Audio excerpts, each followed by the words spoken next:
Hi, Habanero. Thank you so much for tuning in. How are you doing? Good to see you.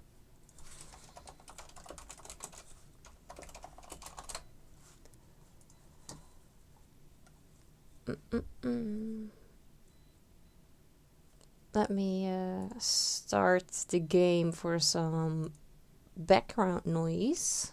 Plus, also, you know, it's useful to have the game running that you're gonna be playing it, right? Happy to catch your stream. Well, I'm glad to hear that. Today we will be continuing with the game that we've played. Oh.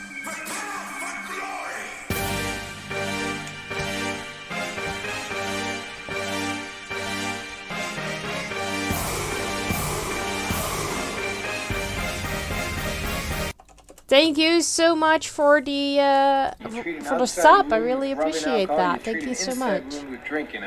1.7k now. I'm so poor. I'm sorry. Unfortunately, Dennis cannot give you some of his points. But thank you for your contribution, though. I appreciate it.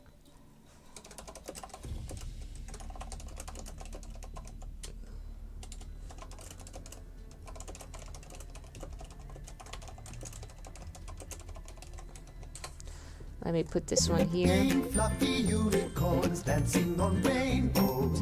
Pink fluffy unicorns dancing on rainbows. Depending how much Dennis is like gonna be spending at one point, you might become the godfather again.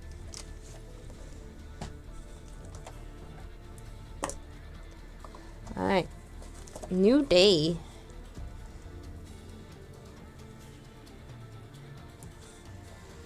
Here's hoping, exactly, that's all you can do.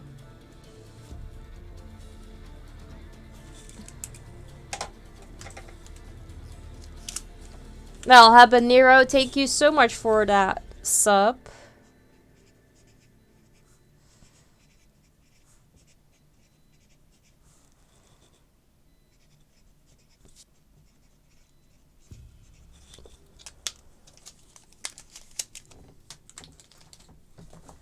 I really appreciate it. So, yeah, I was saying that today we will be continuing with the game we started on Friday, which was like a speed dating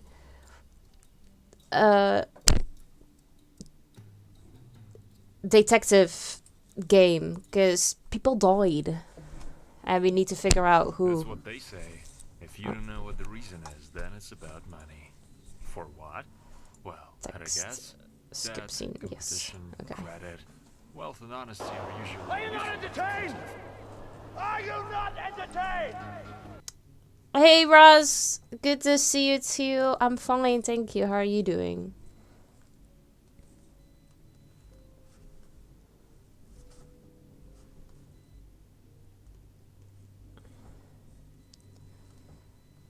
How was dinner?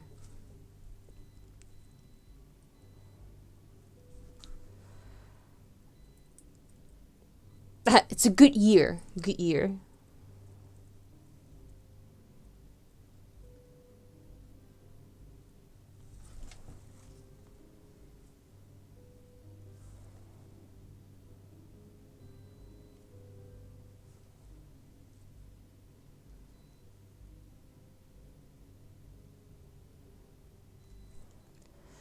Then there was a game, my brother behaved for once and their kiddo loved the gift, so that is all good. I'm glad to hear that. Could have been so much worse. And I'm glad to hear it wasn't that bad.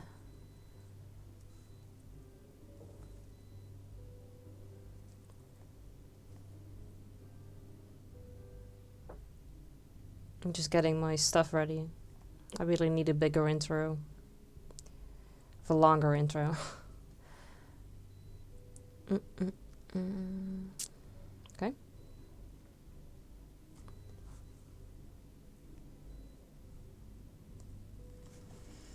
It's good not to have your Sunday ruined. Exactly. That's what we all want. Did Keelan play with his gift? No, not yet.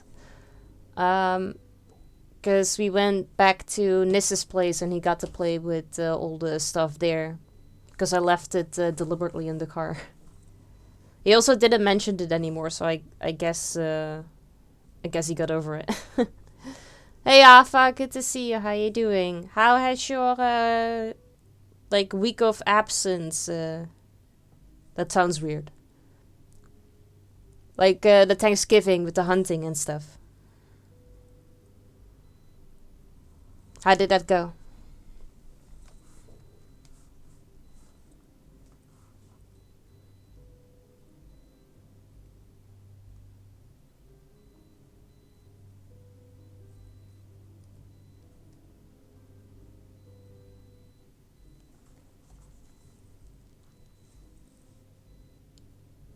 Oh.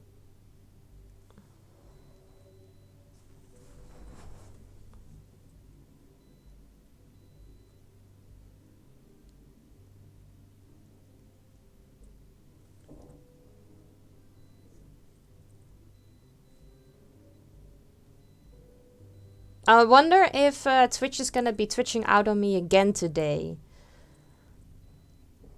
Because I otherwise I'm like if I don't think it's possible, but otherwise I think it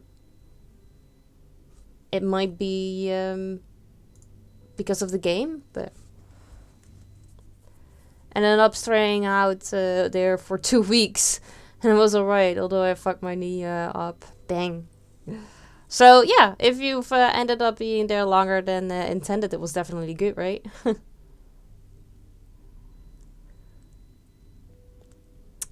I wondered, since it never really happens for me like that, I was thinking maybe it was the game. If that's a possibility.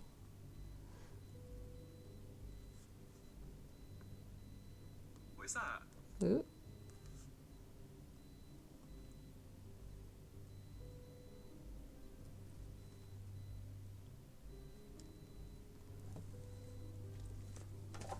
Alright.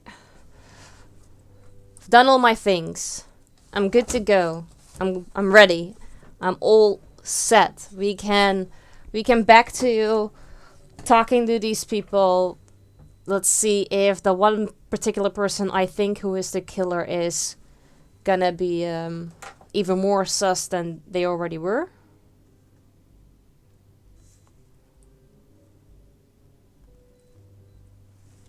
Or maybe we're gonna be thrown off completely and it's gonna be somebody else. Ooh. Nonetheless, though, we'll see. Ooh. Want my stuff back? I hit something? Yep, there you go. Alright. But we're just gonna go see. We're gonna see. I'm very curious. I hope we're not gonna unfortunately die again. Hey Happy, good to see you. How you doing? Let me put the game on. Yes. And we're just gonna start. We're just gonna go. Also, I think I'm just gonna go and answer all of these things, like, myself. Even though I do really enjoy, like, the Twitch integration, I don't think it does a lot. Really. So, we'll see. You're good? Nice, I'm glad to hear that. I'm fine, too. Thank you for asking. Emilia clearly wanted to give him a slap. Was a rhetorical question. Renata approached me from behind. She stood in complete silence for a while, as if she were hovering. I don't know what to say to her. A body had been found in the restaurant, and now there was going to be an investigation, which could have a negative effect on the establishment and on her as well. She suddenly came out of her stupor, pulled her charming smile over her face, and said, "Alright, y'all. I'm gonna go get them rooms ready. This storm ain't gonna let up till dawn. I can feel it in my bones." Sound good? Perfect. Renata, you okay? I can take care of it ourselves, if anything. Nah, thanks though, Hugh. This is our house, so I gotta take care of everything myself. Plus, we'll slip better that way and the time will fly by faster. Ooh, ooh, ooh. That was not good. Now I don't know where it went.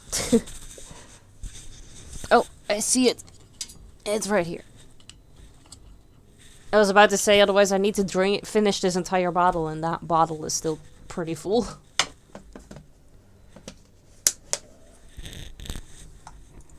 Listen, maybe we should all pair up so no one is alone. The most interesting thing has begun. I will stay awake. Good idea. I hope the showers work in their rooms, because I got really dirty in that basement. Renata, this is a good idea. Thank you. I wouldn't say no to a warm bed. And that, can I get a higher number? Don't laugh. I just don't like first and second floors, so... Why not? What's wrong with the first and second floors?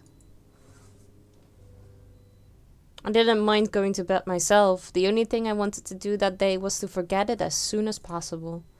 But the group's fierce enthusiasm for going to their rooms made me uncomfortable. Everything that happened today was no accident. At least I think it was. We should worry about protecting ourselves first, before we worry about a shower and a warm bed. I don't need a pair. I'd better get a bottle. At least something good on this terrible day. Who's with me? Justin got up from his seat and staggered towards the bar. No one followed him. Is there an outlet in the room? I need to charge my phone. Martin still doesn't understand what our situation is, although maybe he and his connections want to call for help. Then I don't mind. Yeah, but you can't call for help, remember? Because the phone lines were out. But if the phone lines are out, like if there's no connection, does that also mean you do not have any internet?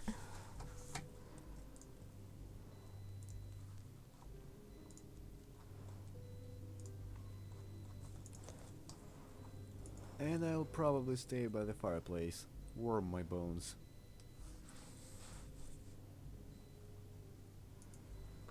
Robert said it without even moving. He's someone who certainly doesn't care about others. It's him. It's him what? You think he's the killer? I don't think so. Suddenly the TV went out, and several light bulbs on the ceiling flashed mechanically. Yeah. The lights in the room dimmed. Normally in horror movies, this is when lightning strikes and thunder is heard outside the window. In our case, this didn't happen, but it was creepy enough without it. And the show goes on. Looks like we relaxed early. I guess there's no fuel in the generator, which means we'll all be left in the dark again. It's not safe. Can we refill the generator, please? No, I did not. Couldn't you have asked me that a little earlier before I got comfortable? Damn it.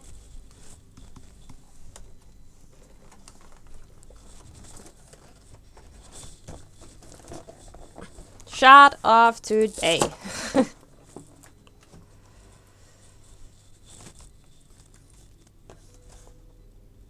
Is here. Oh, it's the original fight thing.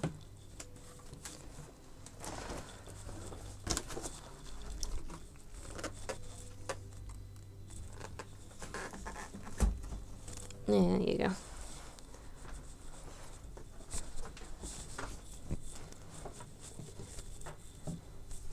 Raz, probably the only person who gets me to take a shot without having to pay for it.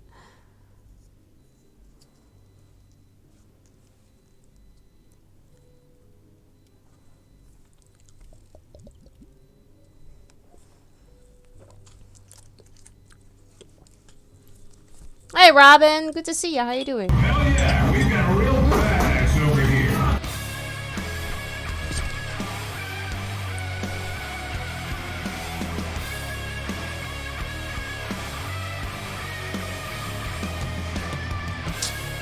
Hey, Ryu. Thank you so much for the hoist.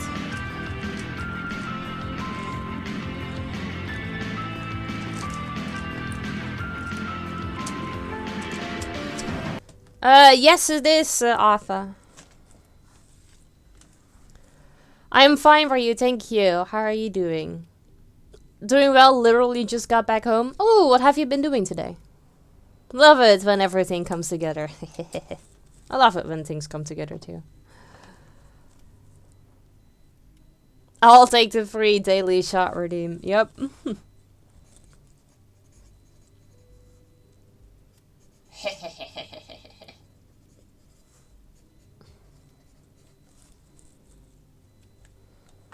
I'm good, just chilling at home, not much. Like a Sunday is supposed to be, so you're doing it right. Setting up the tree? We will be doing that this week too, because after Tuesday, Sinterklaas is gone, and then I can officially put the Christmas tree. Ryu, thank you for the hoist. I appreciate it.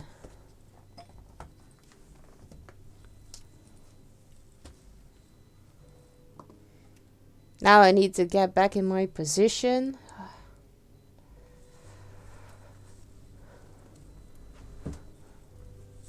I get that. I always do it after Sinterklaas. Always. And then also take it out after the 6th of January. You like my nail color? Oh, talking about which, I need to remove that after stream. Because I'm not allowed to wear that at work. But I will probably forget because I know myself.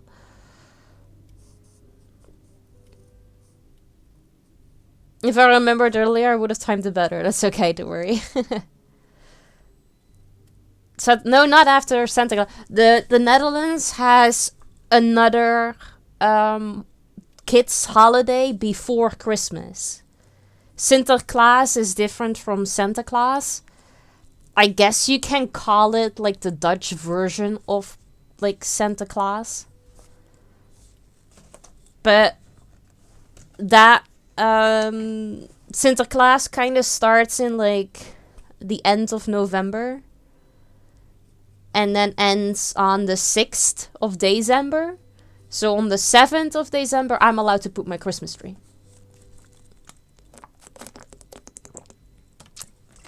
Or 5th December, yeah, I don't know. Most Dutchies don't celebrate Christmas with gifts, rather a time to have a dinner with family. More like Thanksgiving, I guess. Kinda, yeah. Ryu, thank you for making me drink. That new thing to me, now I know. Yeah, not a whole lot of people know about it. And if they know about it, they know it for one particular reason and nothing else. Since November 1st? Oh, really? No, that is way too early. No. I put mine up on December like 6th or December 7th. And then on January the 7th, it goes away. Because you have like the Three Kings on January 6th. That's the last Christmas holiday. So it's there for just like a month. And then it goes.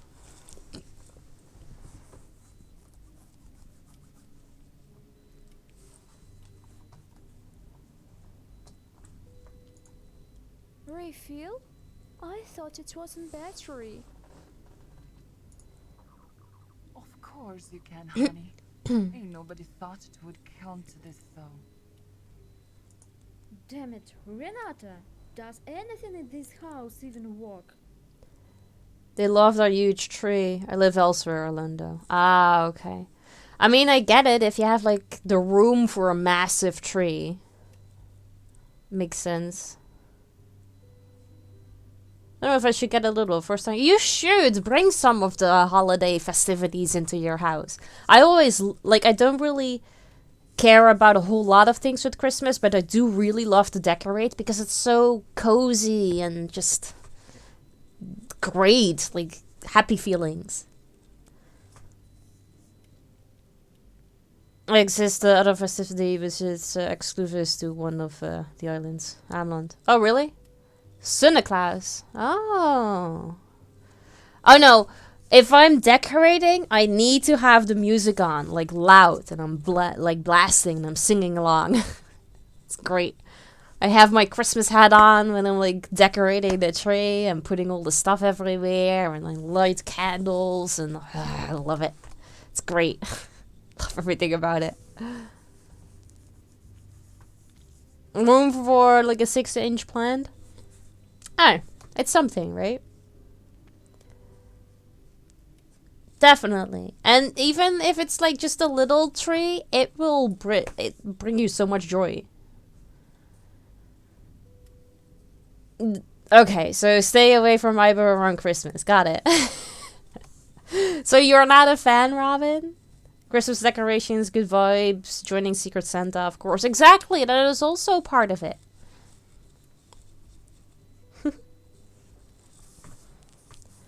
Our place is tiny, so we get creative. Yeah. And you could also, which is totally something for you, get those pens, if you don't already have them, that you can draw on glass, and then get like the thing so that you can trace. You can just decorate the windows with Christmas stuff. They still have decorations. You do dislike the music? No, I love the music. It's great. But I only, like specifically just like it at that one time period of like that month. No, that's not true. I like it from when I put the tree up until Christmas. And then from Christmas on to, well, all year around, I don't care for it anymore. It's just like a 2-week thing. You are totally like the Grinch and Scrooge and all those people. Oh, you also, yeah, with the cricket, you can do that too. Yeah. And you can even just cut out snowflakes out of paper and put them on the ceiling.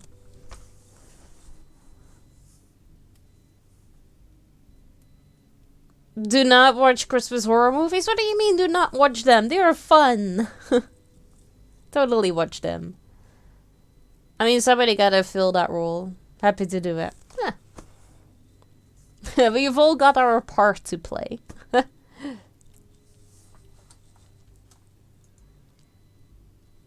A candle was lit in the darkness. Renata held it up to illuminate the room. Then she passed the lighter and another candle to Amelia, who began arranging the lit candles on the tables. In the movie Saw, no one thought it would come to this either. So, where's the fuel? Tell me it's not here. Is this true? Somehow too many coincidences on a level playing field. That's right. But it's not our fault. You've got to be kidding me. How much of this gasoline is enough for us? What do you mean? Like, where you're in there? Where is the gasoline? How do you know how many? And also, nobody in the movie thought it came to this.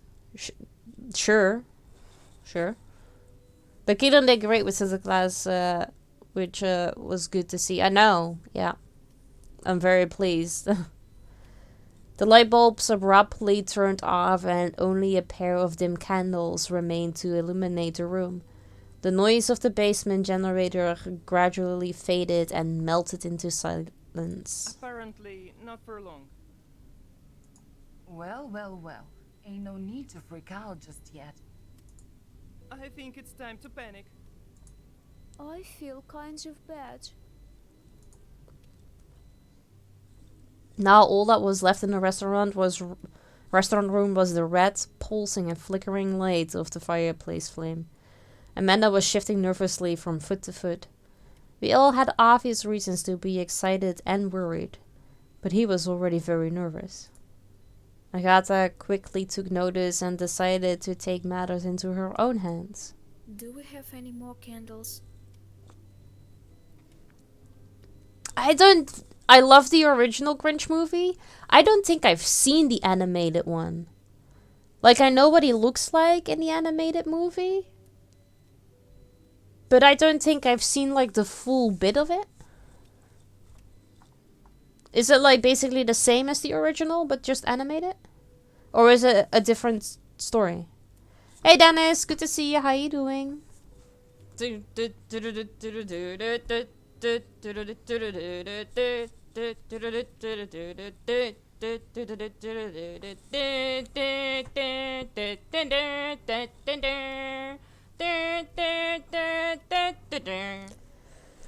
Yeah, it'll snow. Tell me about it.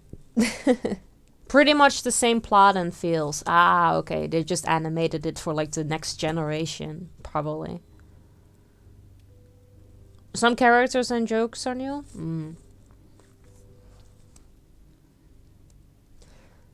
Several figures barely discernible in the darkness moved towards the fireplace, and Renata raised a candle above her head. Justin turned on the flashlight and pointed it under her feet. Like a moths, they all crowded around him, not wanting to remain in the pitch darkness. I hope the fuel for the generator is in stock there, or I wouldn't want to go there for nothing. Turns out this generator fuel's in a cabin by the dock. Henry didn't want to keep it here. It must be for safety reasons, right? How ironic. Okay, I see. And who will go there? Let Martin go. Anything is better than blabbering. Robert can. You have been to that house before, right? Justin will do it. I only trust you. I'll go get some fuel. Just tell me how to get there. I mean, I could be a hero. Kinda wonder if that's gonna get me killed, though. Because we went to investigate the lighthouse. Lighthouse got me killed. And Martin was like that little kid, right?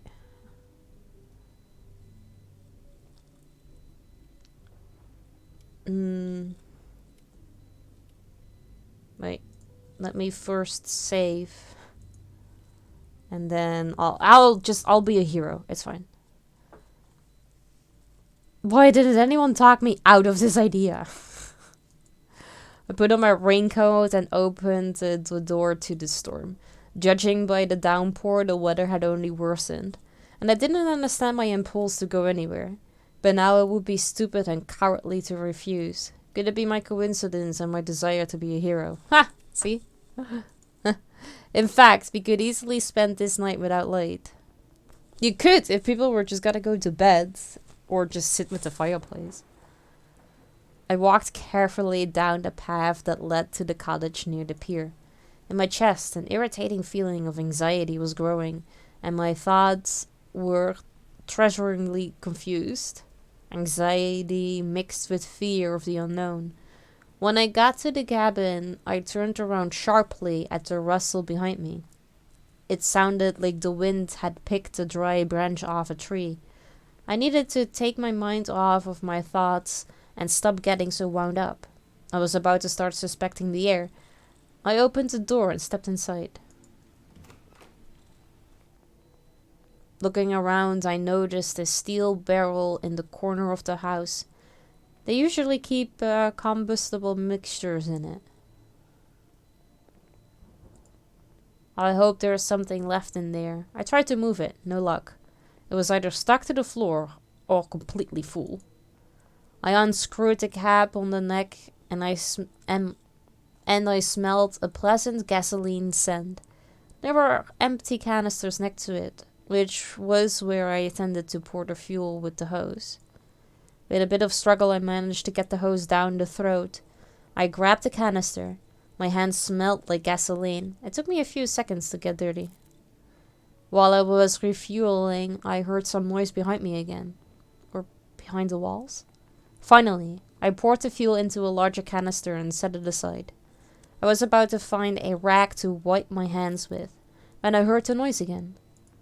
Now I was sure it was coming from outside. I decided to go outside and see what the noise was. So I went to the door. Then I tried again, but even with the force I put into it, it wouldn't open.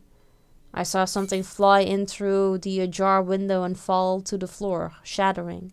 I turned my head and saw the flames blazing brightly in quick bursts. The flames were engulfing everywhere around them. The smoke from the fire filled the whole house. My heart clenched instantly. It was hard to breathe. All-consuming fire, the pain of hell, and with that pain, I was all alone. Something has to be done.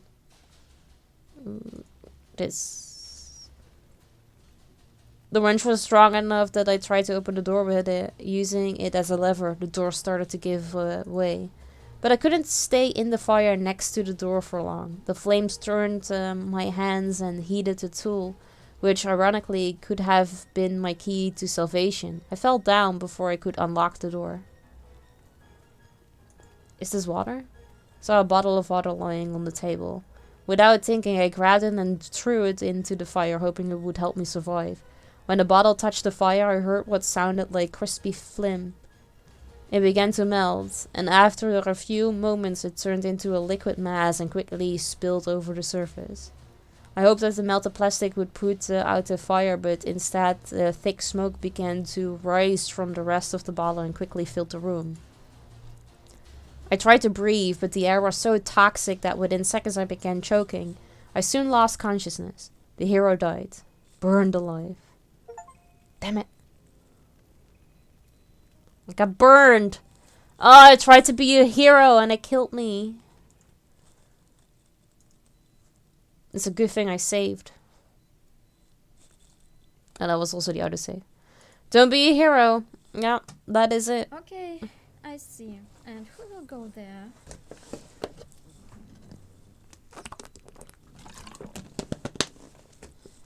So that means we're just gonna get somebody else to go. No thanks. I'd rather stay by the fireplace. It's bright and warm, and I'd advise the others.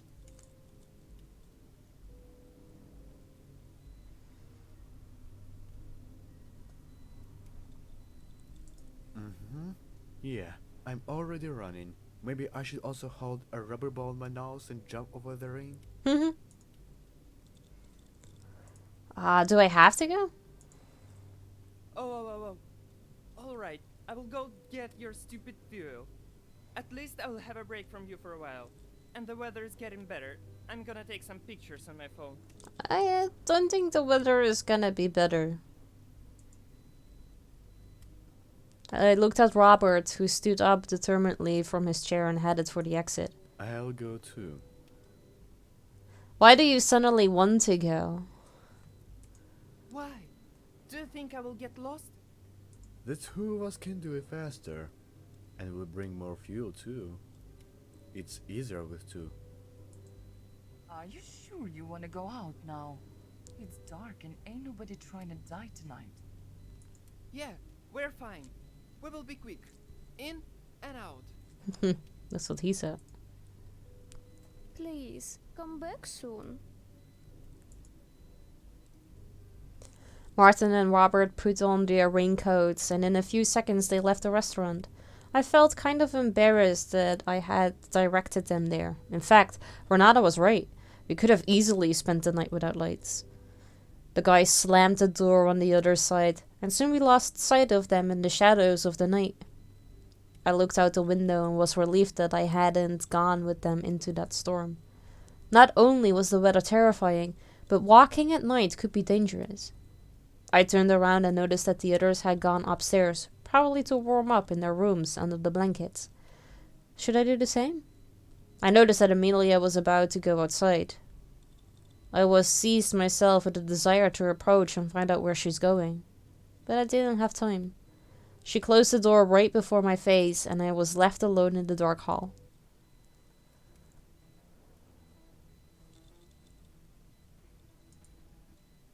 Justin was sitting near the bar and looking at the shot of cognac with a gleam in his eye. I don't think this is a good time for alcohol. At this rate, there might not be another one. You wouldn't happen to have any guns in your pockets, would you? No. No. Don't you, as a police officer, have a personal weapon? Where'd I get such wealth? Gave it up on my suspension along with my badge.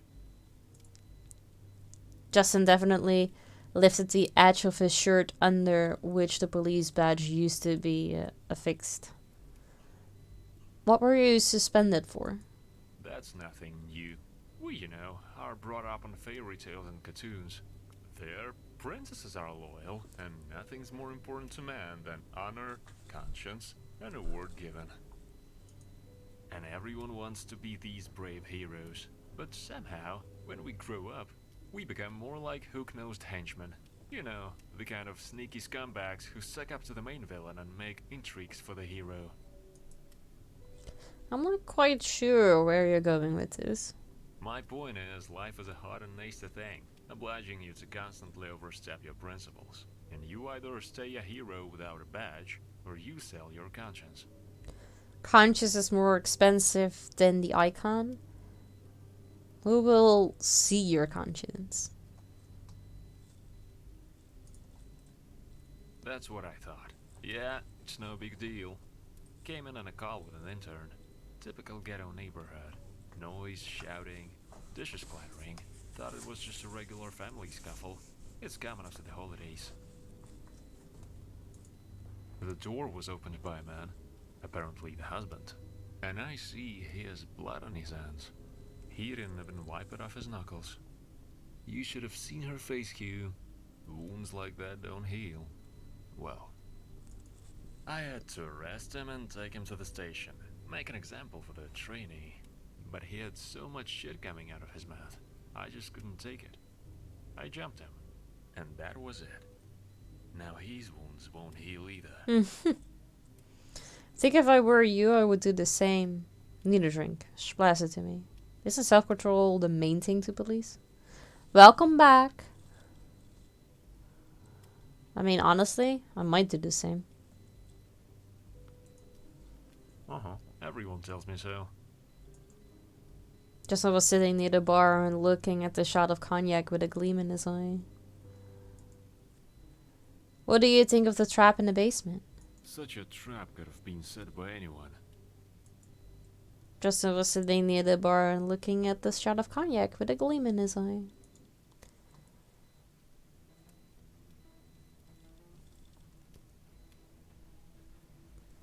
The door keeps flickering, so I guess we might need to go here. Oh. This goes instantly, and then I only click one.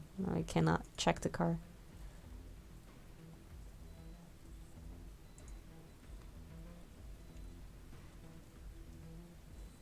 Into the smoking area. Can we go to that one house? Ah, you're right here. Let's see. I went outside. The wind seemed to have picked up even more, and the raindrops were falling at particularly right angles. Good thing I had the good sense to sit tight instead of going out for fuel. I couldn't see a damn thing beyond 2 meters. I glanced towards the smoking room. Linda was still lying in the rain. Traces of blood had washed away without a trace. Now it looked like she was just sleeping in the rain. It all gave me an unpleasant gag reflex. I didn't want to stay outside anymore. Maybe I should go back to the heat. But I clicked on Emilia. Why couldn't I talk to her? Entering the building, I looked around.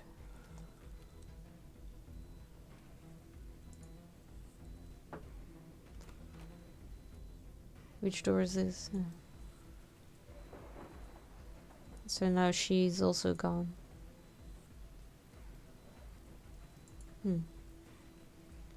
Okay. Kitchen, then. The cold and darkness outside the window kept me awake. It was only by the fireplace that I felt safe. Looking at the embers, I had an interesting idea. What if I could heat up some food and invite the others to the fireplace table? I grabbed a candle from the table and strode towards the kitchen. Holding the candle in front of me like a sword, I knocked on the door. Perhaps Renata had left the room, and in the darkness I hadn't noticed. I went into the kitchen and started to light up the shelves and countertops like a hostess. There were apples. There was some bread. But I didn't notice any serious food. The pot was on the stove, and before I could lift the lid, Renata called out to me. With you? Why are you out here all by yourself? You could have even waited for me? I'm sorry. I knocked, but no one answered. The door wasn't locked, so I decided to look around. I'm dying of hunger. I wanted to have a bite to eat. You're hungry, huh? I just got back from the garage, and you show up. Hey, just a friend. I'm fine, thank you, and I'm glad to hear you're doing fine as well.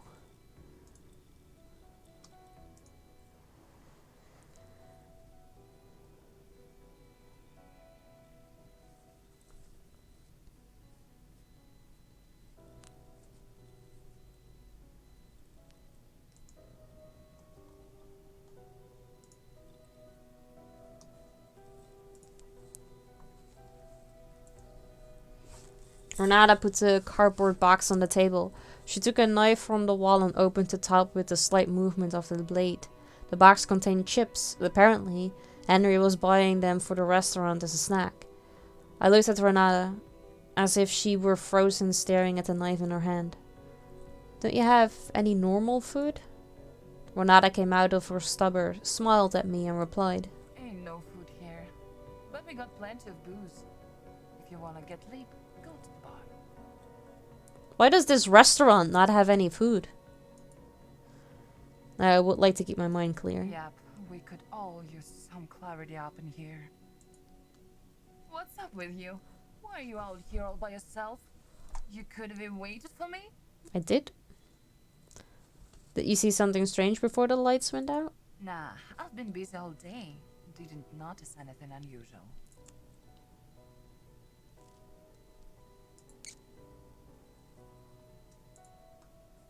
Okay, I guess we're gonna be able to go to all the rooms.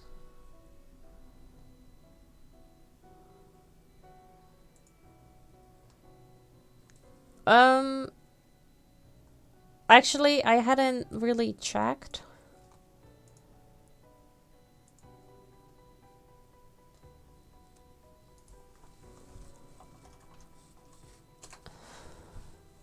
The connection is okay, but there weren't like a lot of people when I started. So I was just answering and I just kind of stuck with it. Thank you for making me drink and thank you for hanging out. I hope you have a great rest of your Sunday.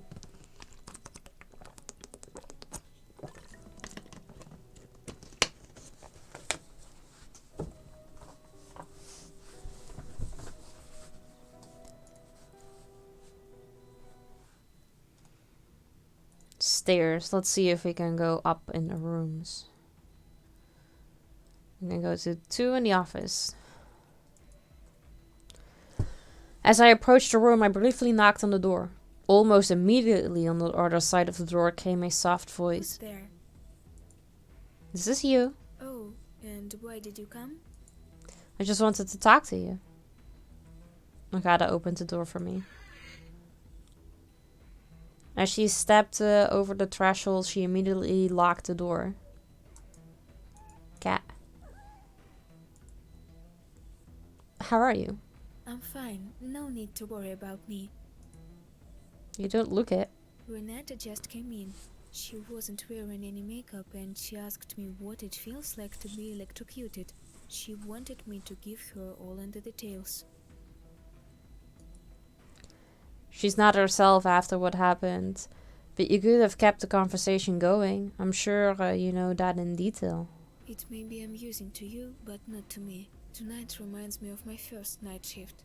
It's a terrible feeling to think you know everything, but in reality, you know nothing. You are itching to do something, but what can we do? We are just sitting here, waiting, hoping that everything works out. We have no control over the situation. We are at the mercy of circumstance. We ourselves create these circumstances. We are always slaves of circumstances. Create. Yes, you're probably right. I need to calm down. There's enough hysterics around here without me. As she stepped over the threshold, she immediately locked the door. Did you see anything suspicious before the lights went out? I was sitting by the fireplace, not paying much attention to the others. Henry was going out into the garage. There I could see clearly.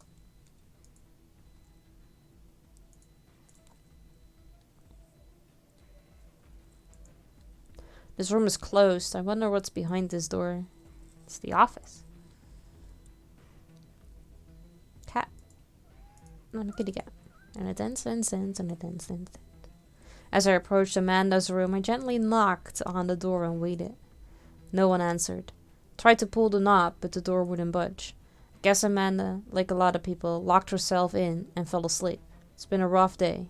It's not hard to understand. I didn't click on the other. When I came downstairs, I sat down at one of the tables and clung my gaze to the burning candle and immersed myself in my thoughts.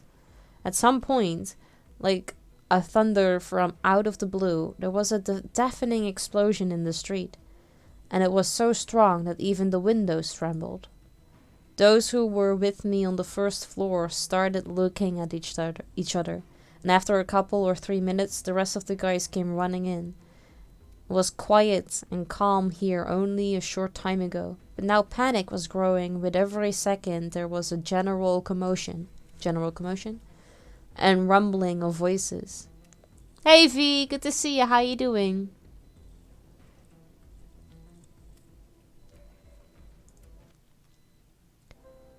Because of the lack of lights, the guest room was in terrible disarray.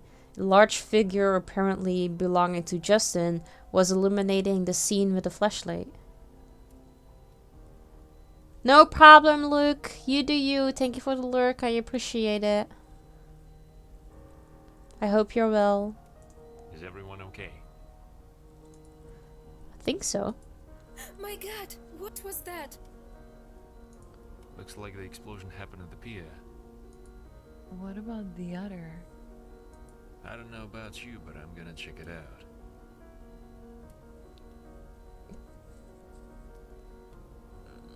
I mean, if we're gonna be going together, then it should be okay, right? Then I'm not technically the hero. I don't mind. Let's get going. But I'm a doctor. I can't let you go alone. Nah, you ain't going nowhere without me. I got you back. In the commotion, we were sharply divided into two factions. The first wanted to inspect the scene of the explosion. The second, to stay warm by the fireplace. I took the last of the remaining raincoats and with the already unfamiliar action of zipping up.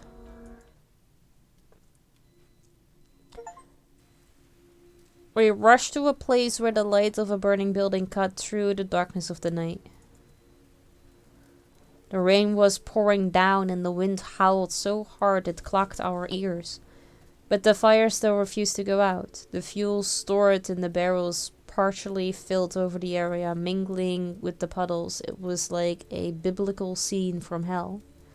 Streams of flame were spreading around the perimeter of the former building, trying to expand to encompass a larger area.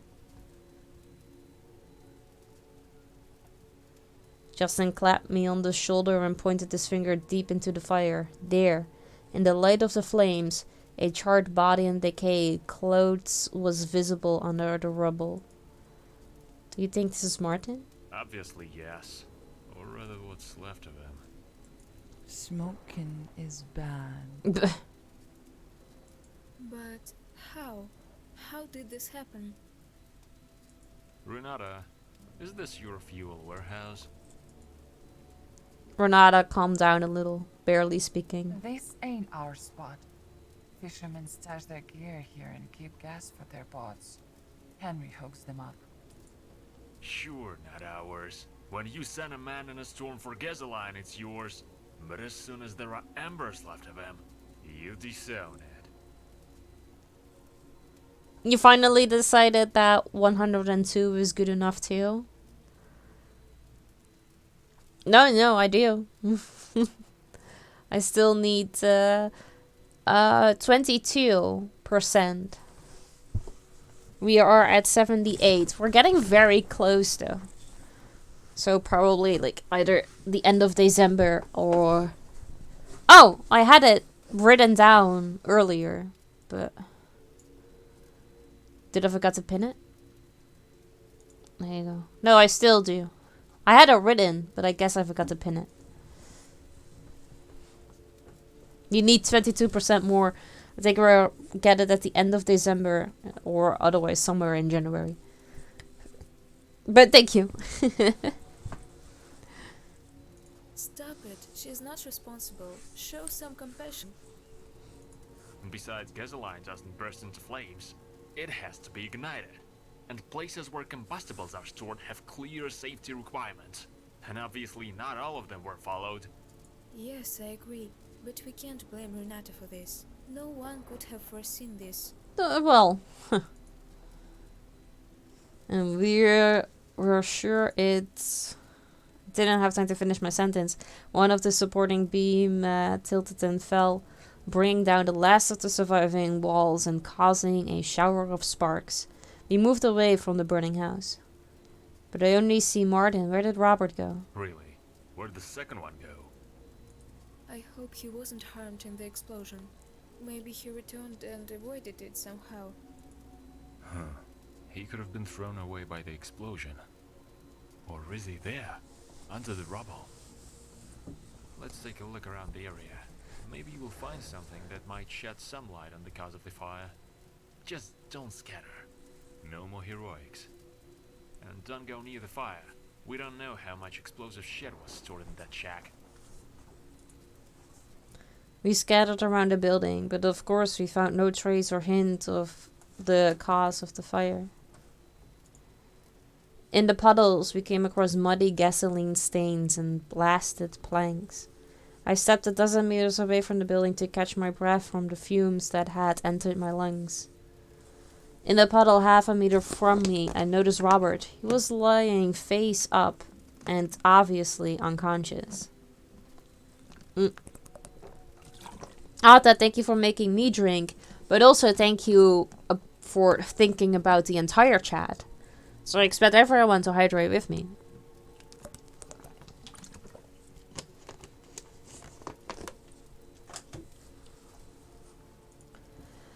I rushed to him and called out to the others. Renata checked his pulse, and he was alive, but badly disfigured.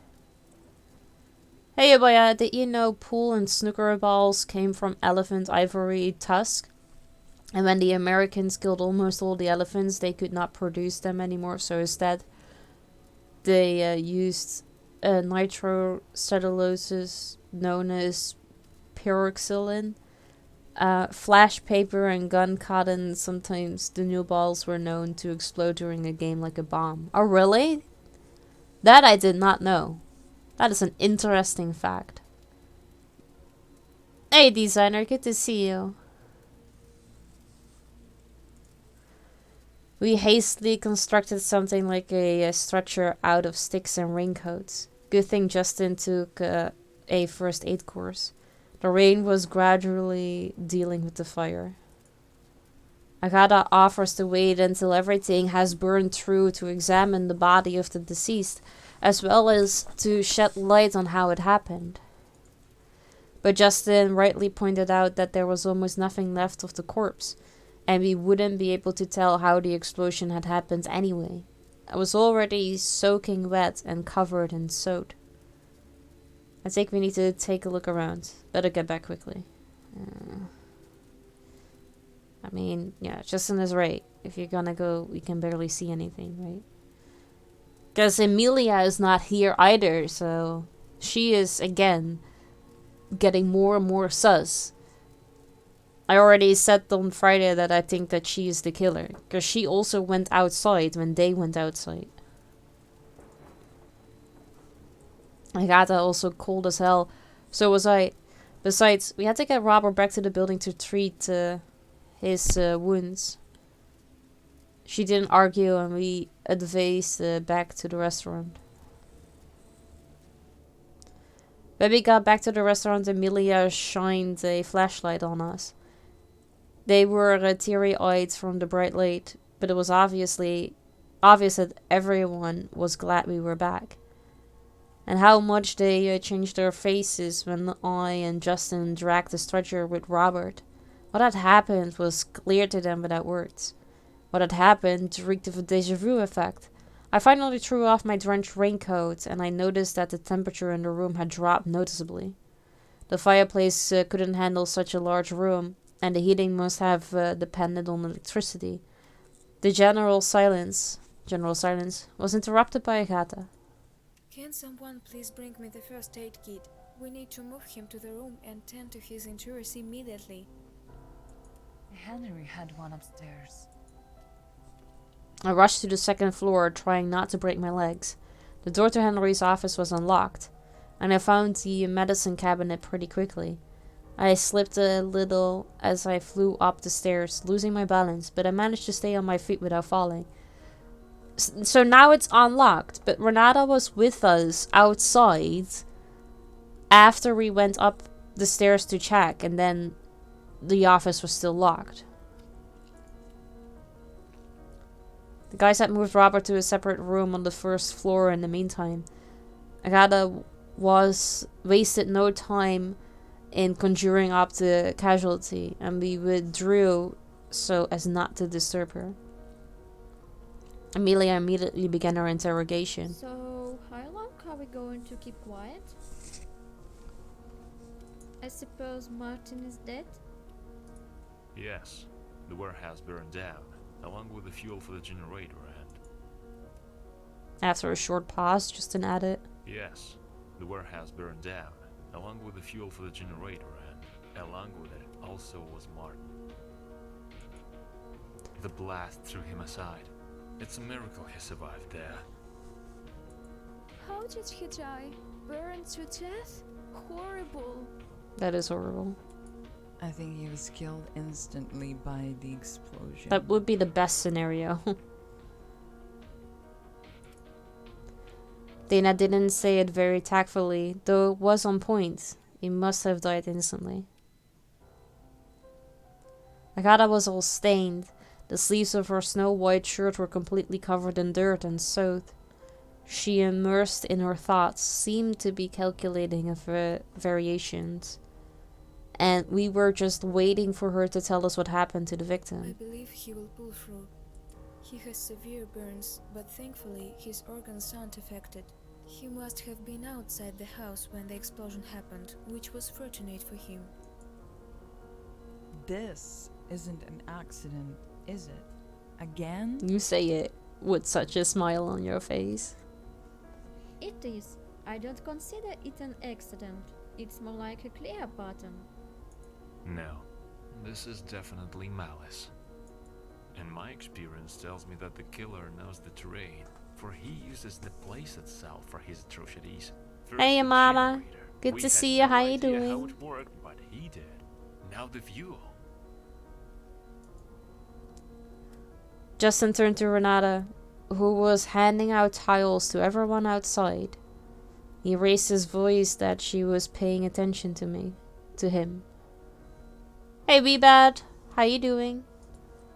And since Henry's gone, rest in peace, this question goes to Renata. Before we knew it, Renata flew up to Justin and slapped him in the face. I killed Henry too? Don't you get it? You're stupid or something. I quickly got between them. Amelia held Justin back for good measure. Do not swear. Oh, come on. You think I'm a telepathic murderer or something, do ya? Like I can do it from the kitchen. It's fair. Is it just me, or did this game lose the charm it had after the speed dating section? Well, it already was supposed to be just like a visual novel, like detective thing. I think the speed dating was like to ease into it, to tell you why all of these different people were here.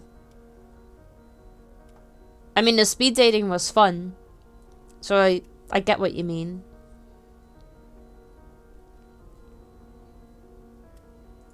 It's possible without getting out of the kitchen. And you have an alibi.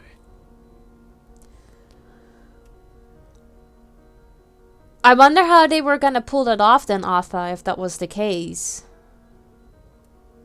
That's true. The speeding had funny lines and dialogue choices. Yeah.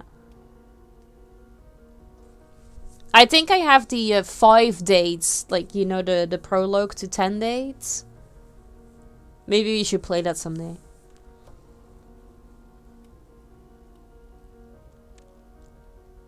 What you trying to pull, fool?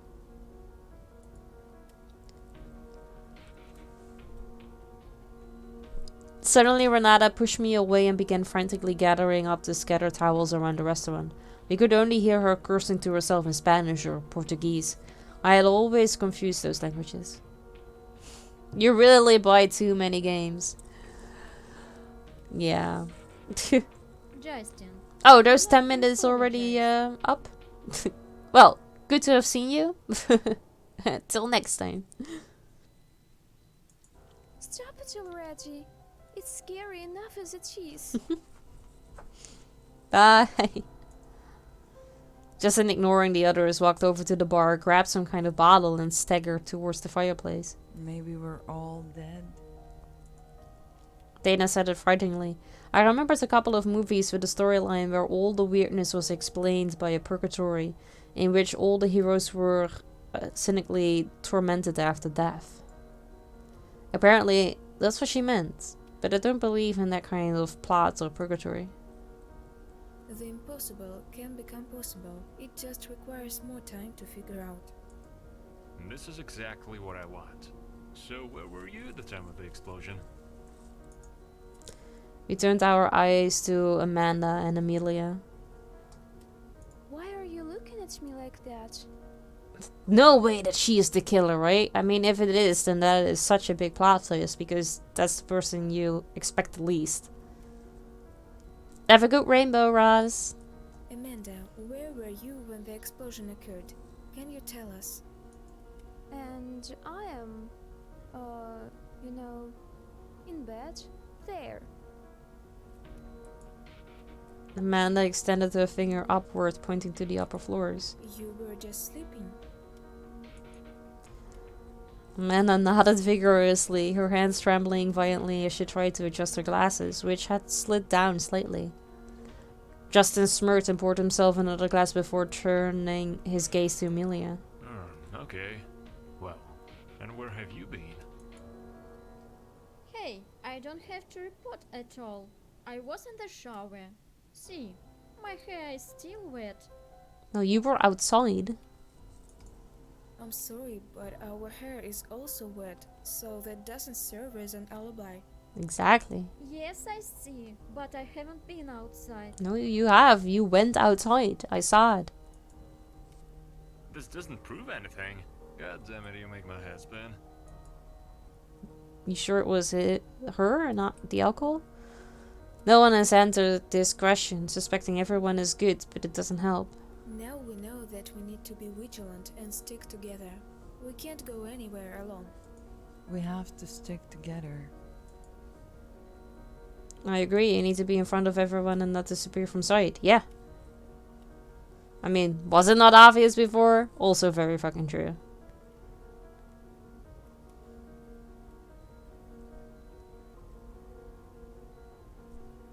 I mean, it was already obvious you should stay together, right?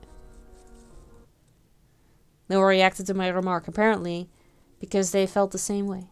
Look, I don't know about you, but at this rate, I will die of cold and hunger faster than I will die of a maniac. I am hungry too. We need to decide something with heat and munchies. My stomach is already sticking to my spine. Renata, excuse me, but could you cook something? Alright, whatever. You're right. Let me whip something up real quick. Think I got some soup left. And no flashlight, would ya? I mean, if there was some form of a sleeping mechanic, they could essentially do it to where whenever you go to bed, you could get a black screen as if time is passing, but your character could be off relieving some stress with some good old-fashioned murder. Yeah, he could just go to bed and do it like sleepwalking. And he doesn't know that he's doing it. He's a sleep murderer. Or is like has multiple personalities, so one at some point another personality takes over and he just doesn't know what the other one does. Renata took hold of the flashlight and with a nod of her head asked me to go with her. We went into the kitchen where there was already a candle on the table that dimly illuminated the room. You were fighting for your life, don't worry. I think that qualifies a whole lot more than answering my question. Hungry was especially strong in this place. Renata started looking for something on the shelves, and I felt like the fifth wheel. I need to defuse the situation somehow.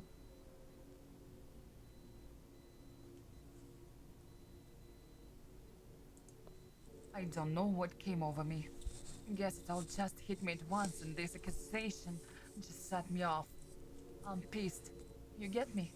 Me. I ain't killed nobody. But I ain't gonna lie, sometimes I wanna take somebody's out. What woman ain't had that through, right? Damn. What we got here? Pass me a light. Renata handed me the flashlight and began to open the drawers again. Alternately in search of food. In the cauldron on the stove, soup leftovers were splashing on the bottom. Pour up into a plate. I'll take it to the hall. Someone will eat. Oh snap. One more bowl left. Can't let it go to waste. Alright. You, grab everyone plates. How many points do you now need? Because you needed like 5 points something on Friday, right? I was in the middle of a conversation with my mother, and she was in the middle of a conversation with... Wait. I was in the middle of a conversation with my mother, and she was in the middle of a conversation with my mother.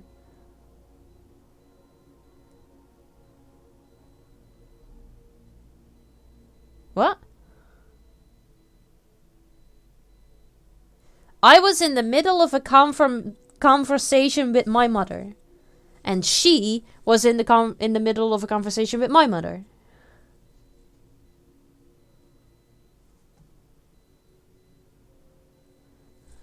I don't think this is quite right. But you need 4.2k. Yeah, you won't be able to make that today. I will probably be able to get you like half of that. Almost half of that. So let's say either at Thursday at the end of stream or Friday at the beginning of stream, you will have another cute little painting in the list.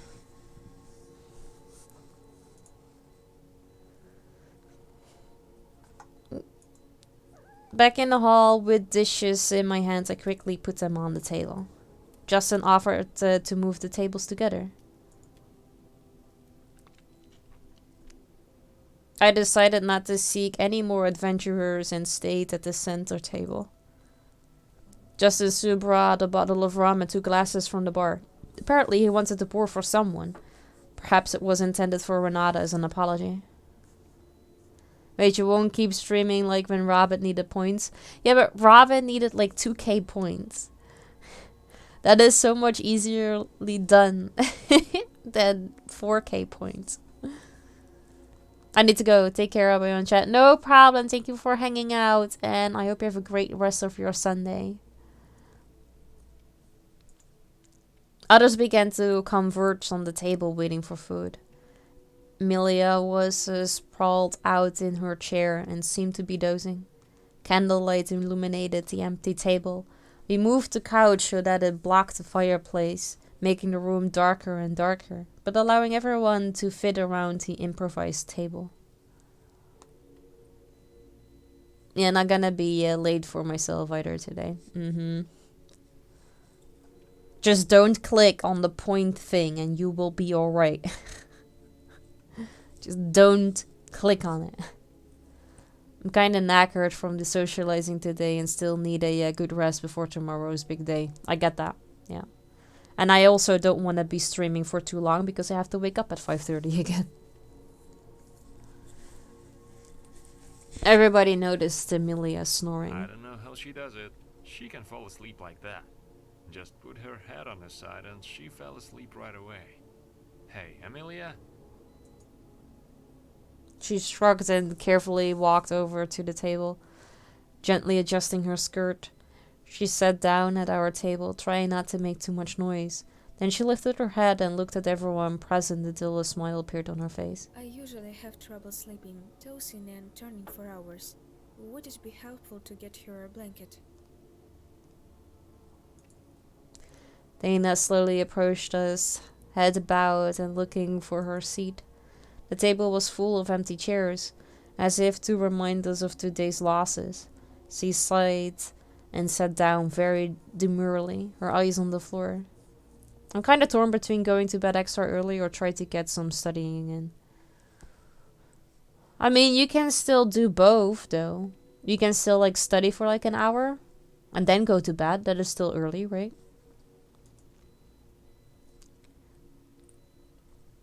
I could see she was anxious and tense. Without raising her head, she uttered, Sleeping.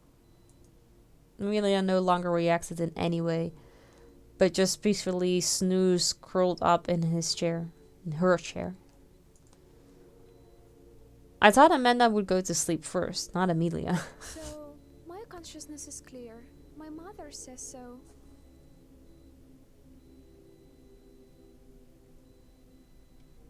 What do you mean your mother says so?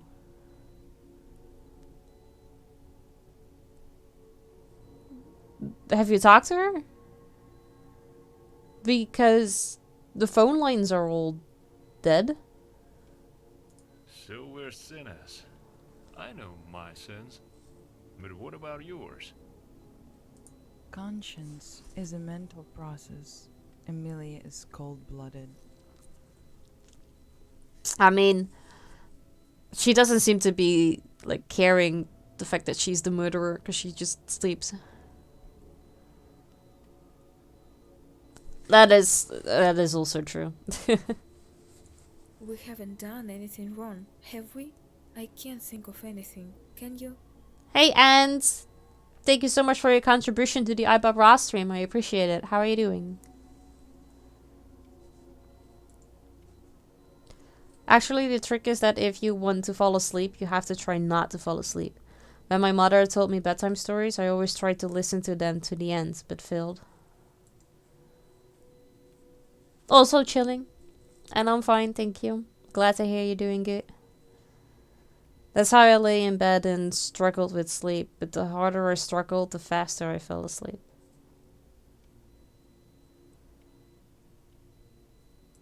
And my father, on the contrary, didn't let me sleep. He made me study so that my grades would be high. In the morning, exercise, jogging, proper nutrition, then school. And after you sit down to study and just try to make a mistake, the bells was always at the ready. And then I heard a lot of fairy tales in the interrogation. Carl Gustav Jung tried to tell us about our unconscious. Why does everyone attach importance to dreams? Less emotion and you'll be able to sleep like her. It's a strong psyche. As it turned out, our conversation woke Amelia up. Or maybe she wasn't asleep at all. She sat up comfortably in her chair, looking around at everyone and said, As I see, we are all settling in well here. But what about Renata? We should help her in the kitchen. At least bring the groceries to the tables. Amelia, you're right. We should help. I will help. I'm sorry to wake up you up. Don't worry, we've got this covered. Get some rest. Oh, I wanna help too. Here we are, going all scattered again. I decided not to sit idly by either and helped move a couple of plates of snacks. The candles dimly illuminated the table, revealing our impromptu dinner. There were cuts of meat, cheeses, and beer nuts. There were packets of chips mixed in with the sweets. I didn't see any real food as I know it, which was understandable since it was more of a bar than a restaurant or diner. I noticed Justin uncorking a bottle of wine and pouring it into a glass. Oh well, a few sips won't do me any good.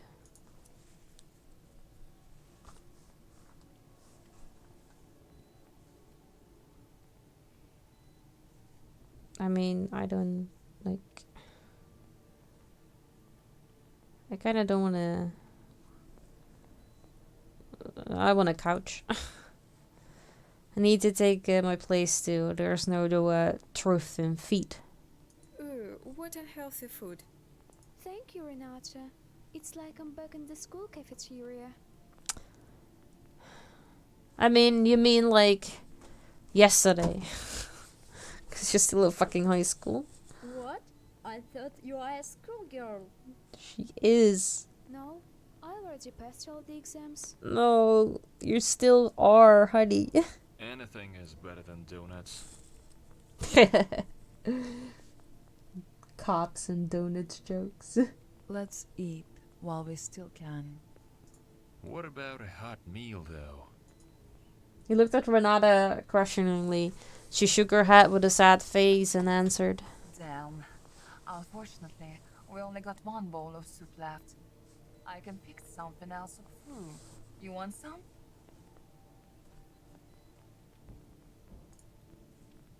I decided that I would do without hot food. Although I'm freezing to death, it's more important for the girls to eat something warm and warm up. As a last resort, I'll eat what I have. Do you have anything besides e-rations? I'm feeling really chilly and could use something warm. Yeah, sure. I'll take it.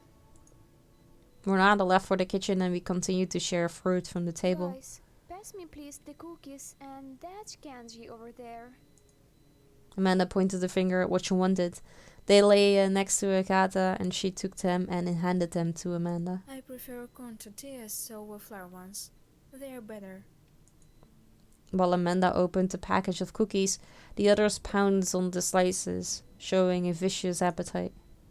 Justin, using slices of cheese, sausage, and bread, made himself a semblance of a sandwich, which he washed down with something stronger than wine. You could see there was experience in eating this kind of food. Soon Renata returned and placed a plate of hot soup in front of Agatha. It's delicious. Everything would be good for you. You don't care about your stomach at all. And Placed it what in front of about your Agatha, shape? but Amanda was saying delicious. What's this? Amanda answered without chewing. You are hopeless. Renata, can I please have some coffee? The establishment is self-service, so you make your own. Oh, that's right. I don't like to eat sweets without tea. Can I? Oh, that's right. Like, you forgot about that. That sounded pretty funny considering she said it with her mouth full of candy. Yeah, I'd like that too. I'm frozen to the bone. Will you do it? Renata got up from her chair and headed silently into the kitchen. After sipping some wine, I grabbed a plate of cheese slices. I didn't like wine, but in combination with cheese, I liked it. In 5 minutes, Renata returned to us, carrying a small teapot on the tray and, separately, several mugs of coffee. Now we can have some sweets and a drink to cheer us up. I have a feeling it's going to be a long night yet. Agatha was acting quieter than usual.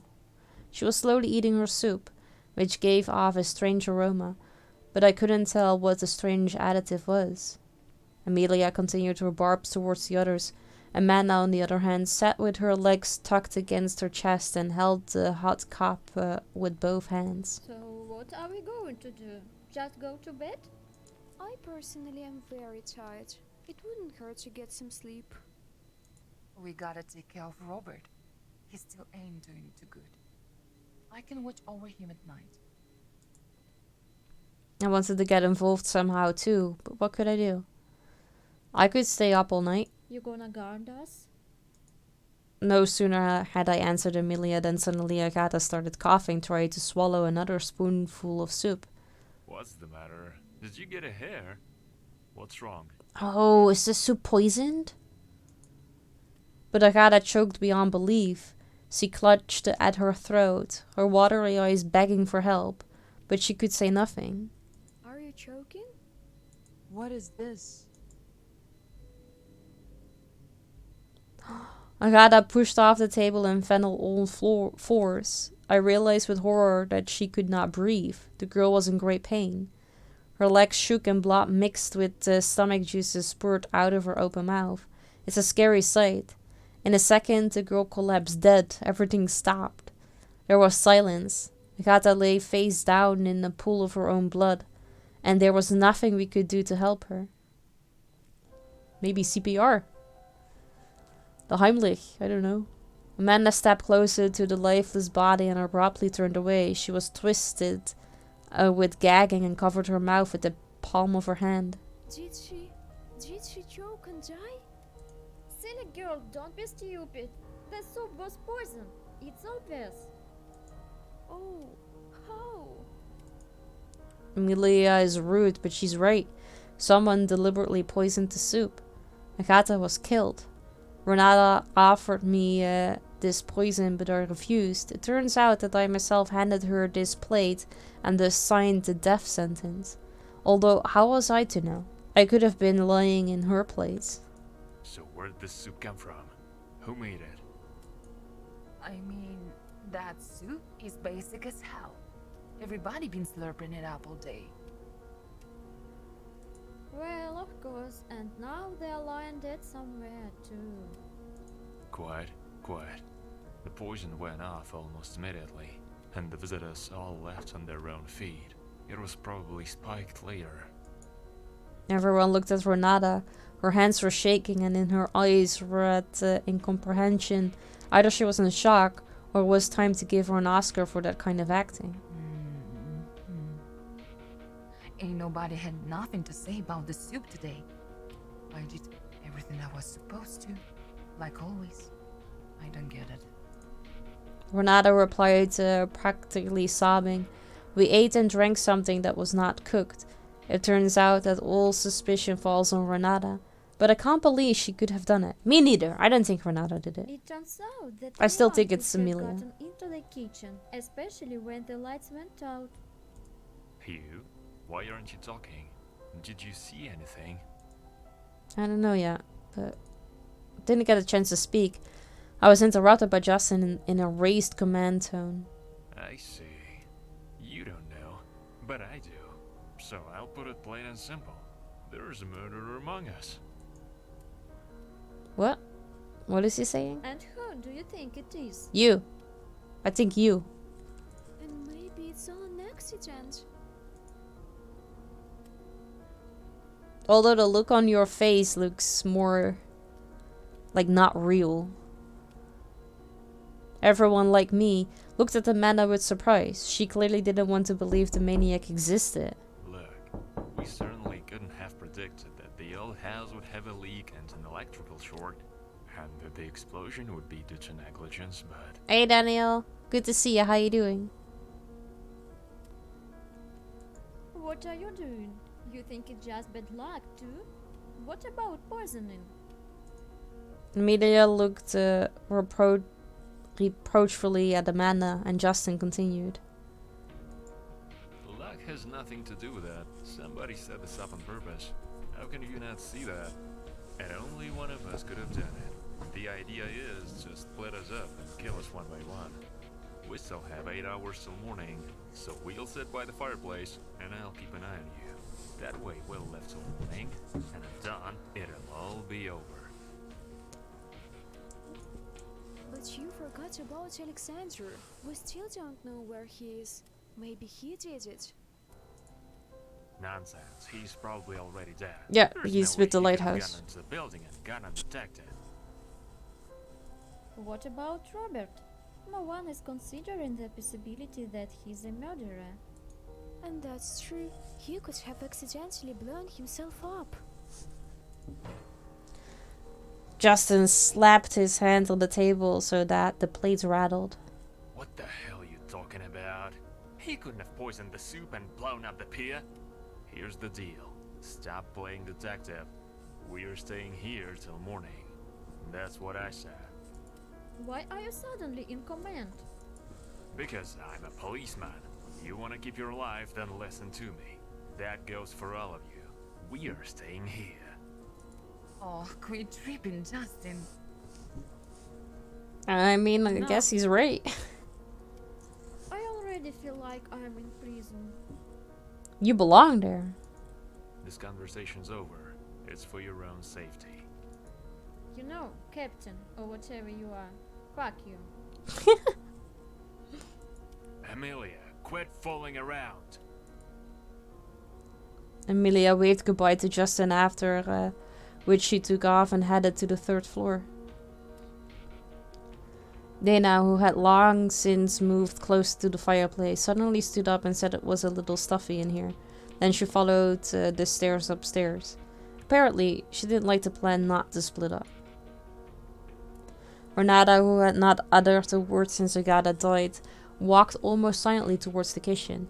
We only stared in her wake as she slammed the kitchen door. I don't want to go to Amelia.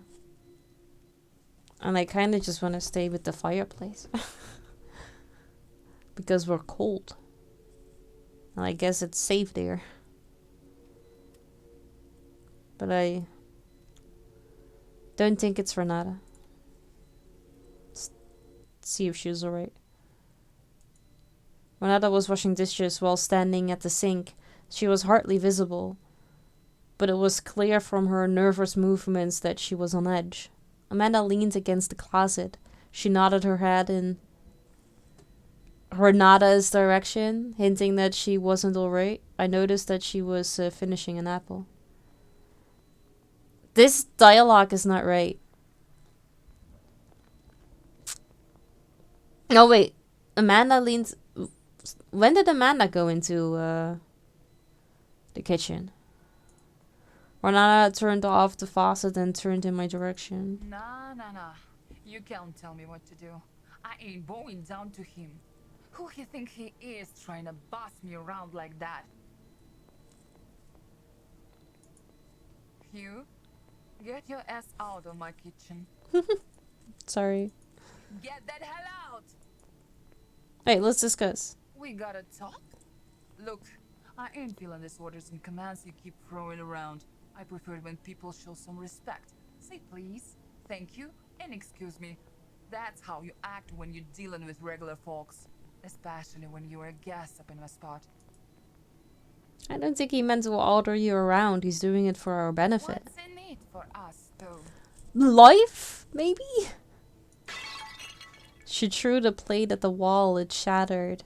Amanda recalled from the closet and immediately ran away from Renata's to my back. She hid behind me, but kept looking out so she wouldn't miss anything. Somebody out here killing us off one by one, and I can do nothing about it. I keep seeing things, like somebody watching me. I hear voices outside. That's enough. Maybe you should have told people I that. can't stay here. Renata took off her apron and opened the door of her locker. She put on her jacket, muttering to herself all the time. She quickly left the room after changing her clothes, but where was she going? There's no way off the island. The door slammed, but I couldn't leave her like that. I followed her. Renata went to the garage, which was an extension to this building. She kept wailing that we were all going to die and she didn't want to die in a place like this. She didn't seem to notice me. Renata opened the car door and jumped on the driver's seat. And even though the car was Henry's, she pulled a second set of keys from under the windshield visor, like in the movies. The diesel engine rumbled. Renata, don't! There is a storm out there, and the bridge is ruined anyway. Hugh, what are you standing there for? Stop her! Why don't you stop her?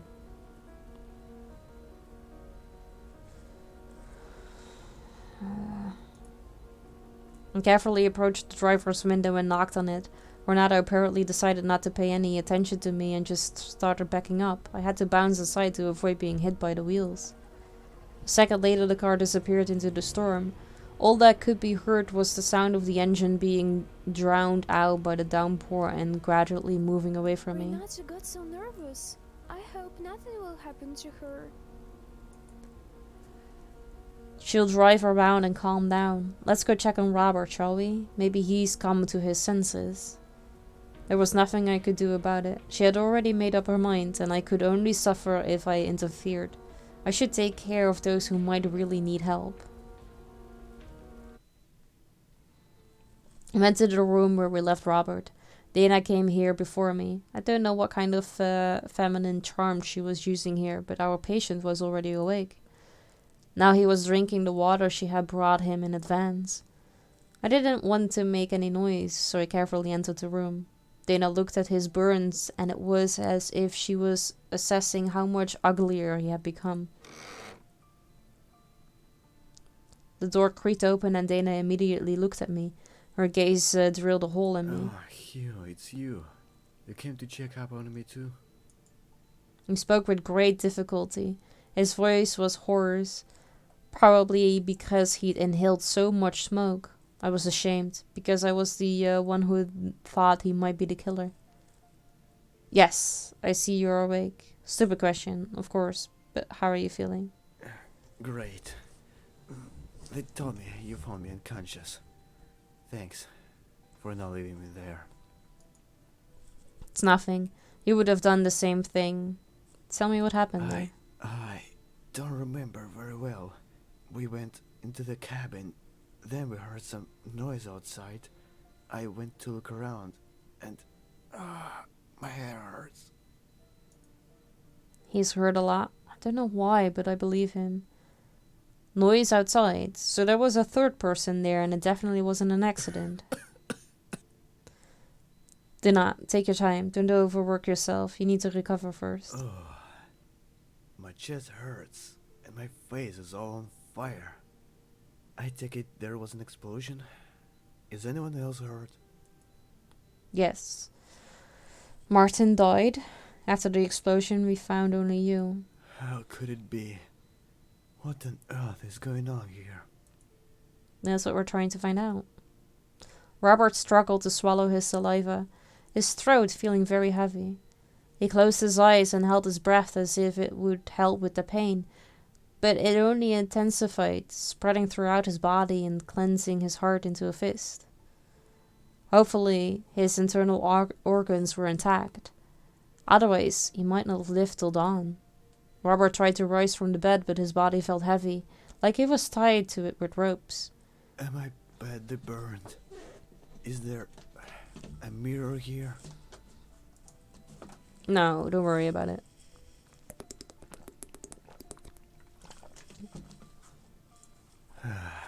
Terrific. Now I'm not likely to get asked out for a date anymore. Dana grinned. I'll invite you. Will you go? Aw, Dana likes you. Thank you for the nice words. What about you? Tell me what I missed. He gave a dry, racked cough and grabbed his chest with his free hand. He was in a lot of pain, but he tried not to show it. I told him briefly that we'd lost another man and that the group had broken up, and it was every man for himself. He looked down, looked first at me, then at the girl, and barely spoke. I'm very cold. Is that normal? I looked at Dana, and she put her hand to his healthy cheek. A moment later, she turned to me and said in an orderly tone, He has a fever. His forehead is burning. We have to do something about it. We can probably get some more blankets and maybe there's some painkillers in the house. Second floor, Henry's office. There might be something there. No need. I'll go myself. If I go there, I'll probably get killed. Looking at Robert suffering in agony, I felt my chest tighten with pain. I couldn't look at it anymore. This hopelessness, this senseless horror, it was all too much for me. Without wasting a second, I left the room and headed to the door. Looking around, I stepped out into the hallway. Walking through the common room where I noticed a silhouette sitting by the fireplace. Most likely it's Justin. Everyone has abandoned him. Though what am I talking about? It's all his own fault. I mean, he meant well. Staying together truly is the best thing to do. I walked up the creaking stairs to the second floor. I was struck by how quiet it was. Was everyone asleep already? I went into Henry's office and found the first aid kit, which was in a prominent place. It wasn't hard. I decided to get a blanket from my room, and in the total darkness I felt around for the blanket on my bed. I couldn't imagine that old houses still used blankets this big. I wasn't comfortable carrying it with one hand, so I had to move backwards, hugging those bulky blankets. I couldn't see in the dark enough, and now I had a piece of cloth blocking my view. I was moving carefully to avoid tripping when I fumbled for the stairs with my foot. I took the first step towards the first floor when suddenly I heard some creaking behind me. No sooner had I turned around than I felt a strong push in my back. In a moment I became clumsy because of two large blankets. I couldn't hold on and went tumbling down. And I got killed again. There were sharp flashes of pain all over my body. I could hear my own bones crunching, but I couldn't stop. I couldn't slow down. The last thing I felt was a shot of wild pain in my neck. The end. I knew it! I knew I was gonna die if I did that.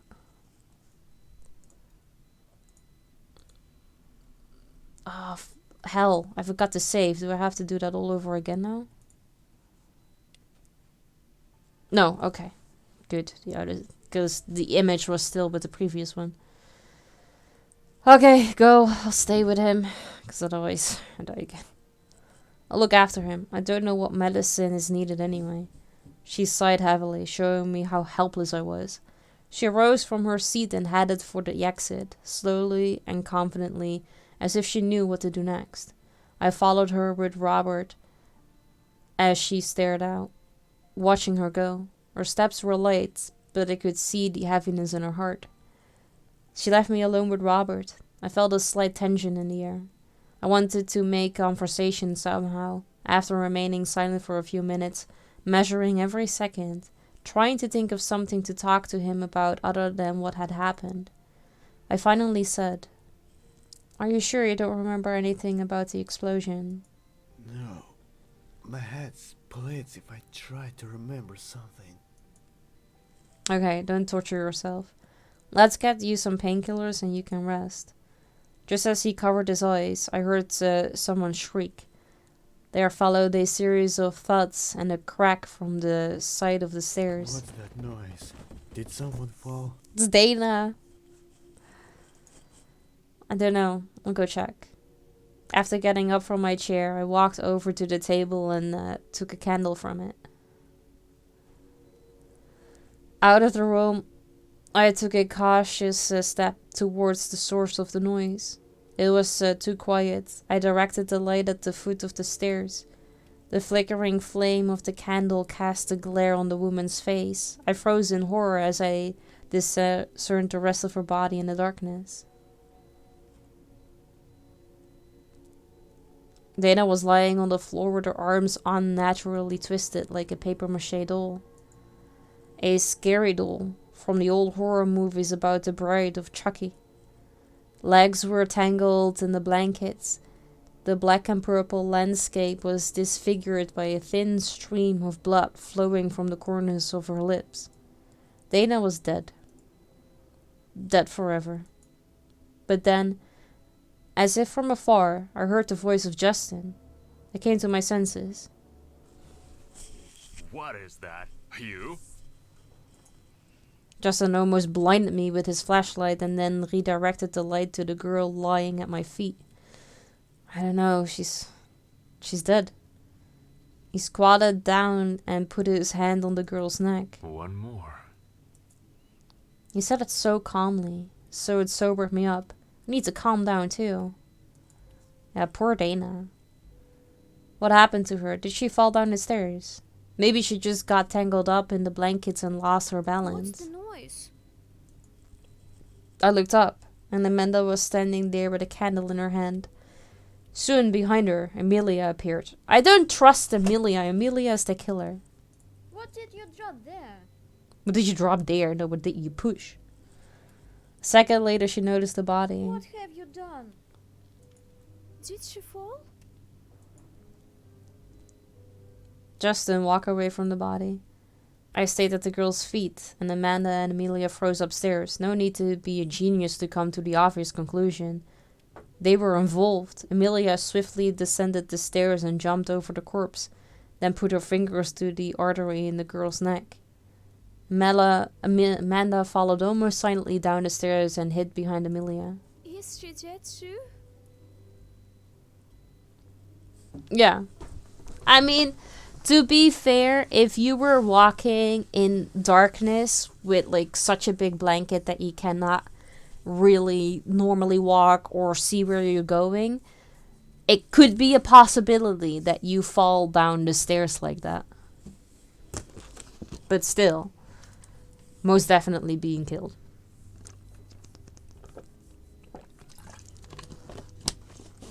Robin, thank you for making me and all the other people in chat drink.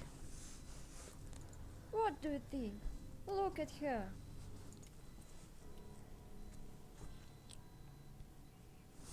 Murder would be the obvious assumption, yeah. It was enough to look at the almost right-angled neck. Apparently, in the fall, she failed to regroup and became entangled in the blankets, which only aggravated the fall. I turned around in fright and saw the outline of Justin standing by the fireplace with the gun in his hand. Oh, so you do have a gun. In the muzzle of the gun, pointed at the ceiling, was now looking in our direction. What the hell is that? Oops. Oopsies. But she said oops. This is my service weapon. I didn't think it has come to that. Didn't you say the gun was taken from you? You're so naive. Amelia raised both hands to show that she was unarmed and not going to do anything. I immediately followed her example. Amanda, on the other hand, ducked behind Amelia's back. Did I get your attention? Now I want you to stand against the wall over there.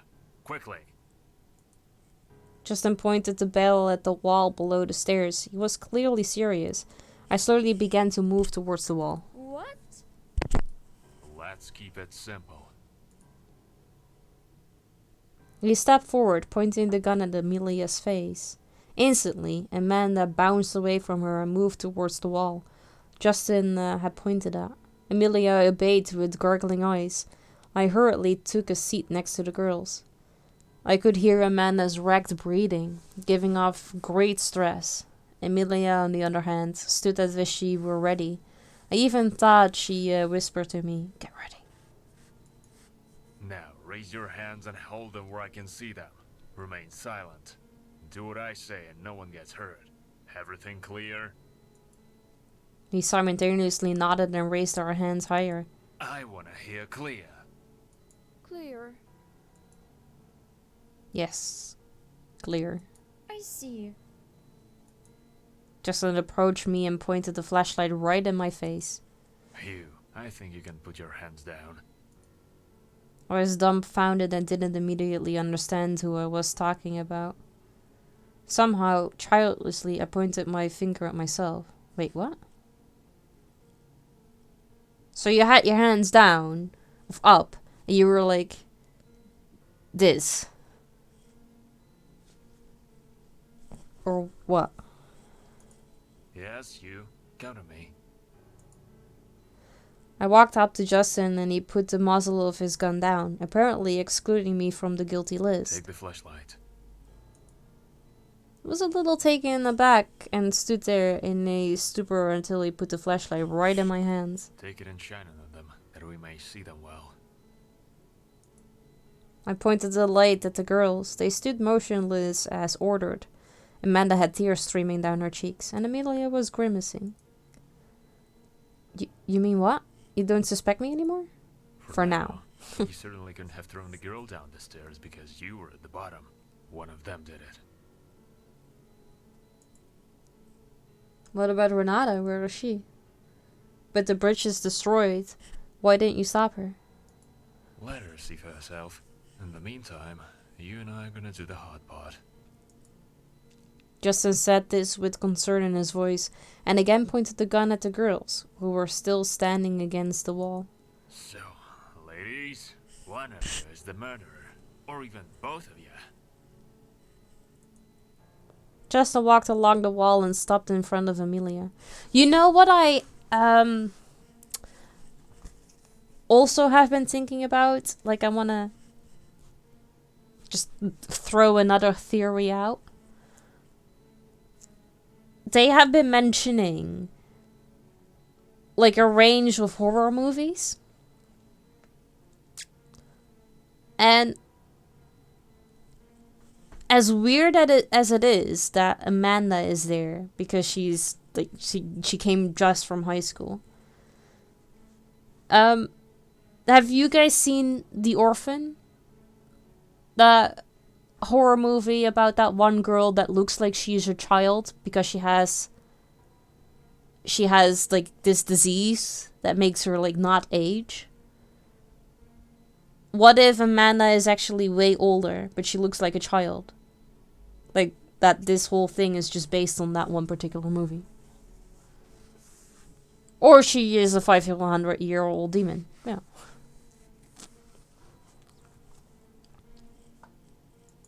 The one who's innocent must think of the following. Only thanks to me will she be able to live at dawn. Which means she must answer honestly and without prevarication. Justice stepped towards Amanda and pointed the gun at her. Amanda yelled, squirmed, and dropped her hands to her collar. Imagine a poisoned man in agony, crawling like a worm, breaking his nails and choking on his own saliva. How pain and a fiery flash shuts off your mind as your neck breaks with a crunch.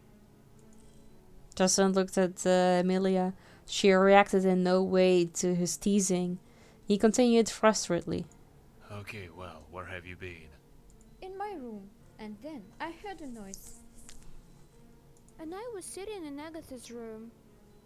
Why? Yes, she was there before Dana and I went to Robert. Hey Porter, thank you so much for your contribution to the iPod Raw stream. I appreciate it. Justin looked at me in disbelief. Alright, I won't jump to conclusions. We'll figure it out soon enough. There's definitely no rush. Justin came close to Amelia. That's what I can get out of my head. There was such a noise outside when the pier blew up. And you were just taking a shower and you didn't hear anything. What are you implying? Are you accusing me of murder? Yes, I have been since very beginning. I think this. Whichever one of you did it, she's obviously not who she says she is. If it's you, I can see why you came on quick dates in your gym clothes and brought that weird briefcase. Joke, there is my change of clothes.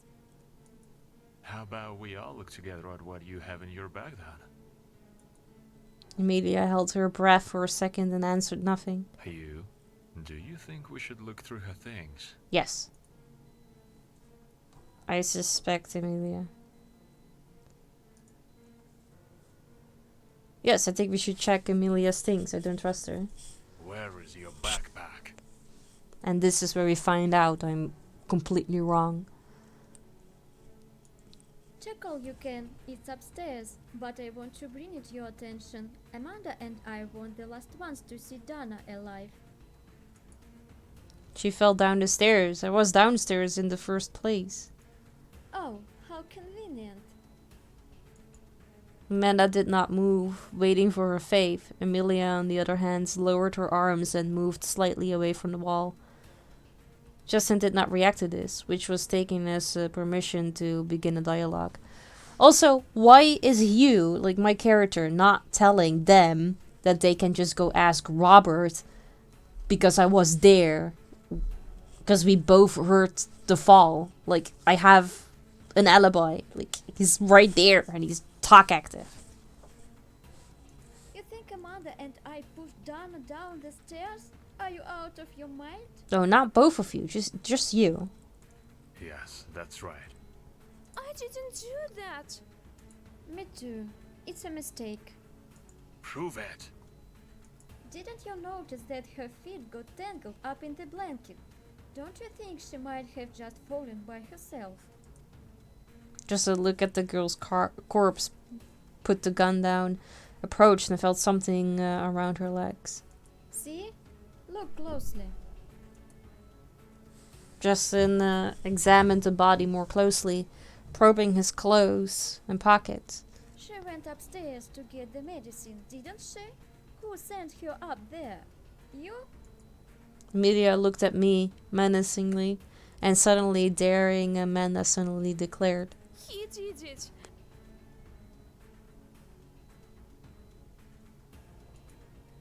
Amanda pointed the finger at me, and I fell under a hail of He was accusations. pestering everyone all night asking questions. I saw it. Justin in turn redirected his gaze to me. It's true. Oh boy. I'm sure he did it. I followed him. He was hanging around Renata more than anyone else. The perfect opportunity to poison both the soup and her. But I didn't poison Renata. Renata drove off. Amelia nodded approvingly and proceeded to verbally finish me off. What? No, what are you?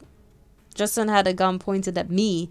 I was in his sights, he said in a rather rude way. Hey, you. Put the flashlight on the table and step aside. Stop, I didn't do anything. I just wanted to catch the killer. You lie. No. Here, we got him. Oh no. But Amanda, who was now hiding behind Alexander's back. No, this is not Alexander. This is Robert. You wanted to This blame is it on us. And then you would have killed Justin too. this is Justin. Really? Justin, do you really believe this nonsense? Justin continued to keep his eyes on me like that, moving his gaze back and forth between me and the girls. Also, you are always the last one to communicate with the victims. This is a complete nonsense. I didn't have to answer to any of you. I wanted to help, and you guys are going crazy. Hey, you. Don't force me. Justin besieged me. He was clearly ready to shoot. I decided to comply and put the flashlight on the table. Then, with my hands raised, I stepped towards him. I had to calm him down. I'm telling you, I didn't do it. Just tell them you were with Robert. He can give you the alibi. My God.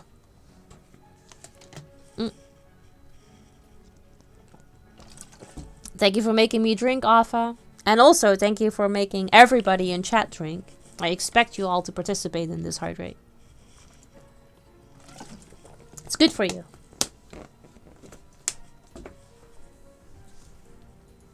They are right. If you think about it that way, you were the one directing everyone in the traps. Exactly. Those were his ideas. Girls approached Justin. They were now standing in unison, and I knew I was screwed. I had to think of something to stop this flood of accusations. I told you, I'm nobody. Before I could speak, the flashlight I had placed on the table rolled off and hit the floor. The glass cracked, the lights went out, and a shot rang out afterwards. Oh! Wait! The searing pain shot through my face. Everything went dark. I swayed, pressing my palm against the wound near my eye, and felt myself lose control of my body. As I tried to take one last breath, I slumped backwards and collapsed dead on the floor. Dude!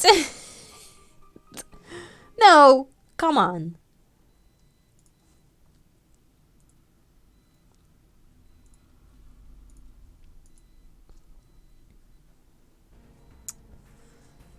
Well, then do not rush. Huh? Just as suddenly turned in my direction, he stared at me, glaring at me. His expression changed, as if it reflected his seriousness and insistence. I understand the need to be careful not to accuse an innocent. That's why we'd better talk things over carefully instead of throwing accusations. Let's take it slow. What was her motive? I haven't figured that out yet. I'll have to think about it. Justin put the gun down and took a few steps away from the girls. There were 2 of them upstairs, but I don't believe it could have been Amelia or Amanda. No, I still think it's Amelia. She just played this fucking well. What are you doing? I didn't do it. I didn't even hurt insects.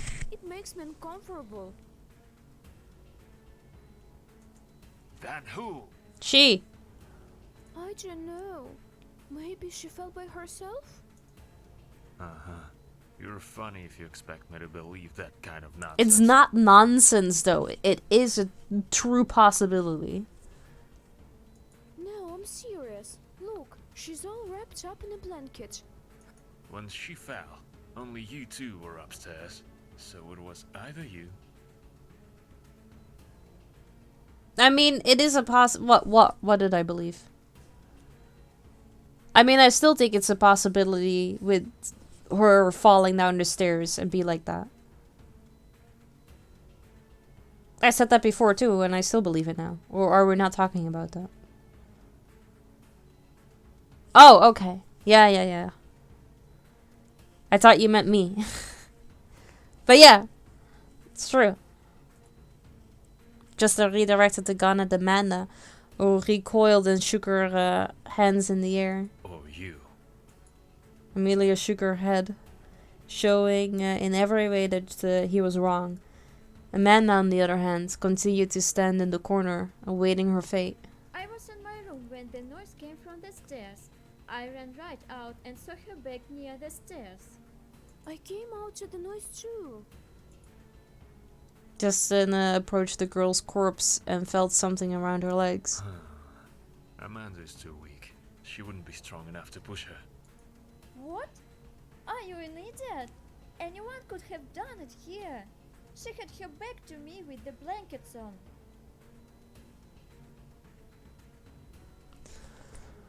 How would you know that? Because she only came out by the noise. That means that she was already on the floor. So how would you know if she had her back to you? Justin looked more closely at Amelia. And how do you know how she stood? Are you out of your mind from drinking? It's obvious she wanted to come down. Respectfully, my dear, I have a gun. Then aim her, not me. Amanda definitely did it. Amelia nodded menacingly in her direction, and Amanda suddenly became bold, stepped forward, and pointed her finger. She's been putting us against each other all night. She has been. Everyone turned towards Amelia, who was caught in a hail of accusations. I saw that. Justin in turn redirected his gaze to me. Don't let her out of your sight. Yell if anything happens. What are you gonna do? I redirected the flashlight only towards Amelia, and Justin climbed the stairs at the top of the stairs. The silence was broken only by the resounding thud of his heels on the wooden floorboard. Stop shining the light on me. I had nothing to do with it. No, you have. But if it was just the 2 of us up there, you did it. When Justin came down, his face expressed extreme concern. The muzzle of his gun was staring at Amelia. So you said you ran out of the room and saw Amanda from behind. Isn't that right? But if you were originally in your room, you would have seen her face, not her back. Hey, Boyer, why are you picking on me? I just misspoke. No. You were lying. And then it's really hard to keep track of all the lies you tell. If you speak the truth, it's always the same. I was trying to art some in between, yet the art gods are not with me today. No, you have like given it your all on Friday. So that they're like, you need to calm down. Amanda quietly approached Justin, and he nightly covered her with himself. So, this is it after all? You questioned Renata and were the first to notice that the knife was missing. You could have easily poisoned her in the soup. Renata isn't poisoned. Hey, Egghead Emmy. Follow age doesn't work, but if you click on your own name, you can see it. Yeah, I done this sketch 4 times today. It's not working. It's for another day. Indeed, I'd overdone it on Friday. That's totally okay. Don't worry about it. Oh. But I can also check, because I'm also curious. Since 12th of September 2020. Actually quite a long time.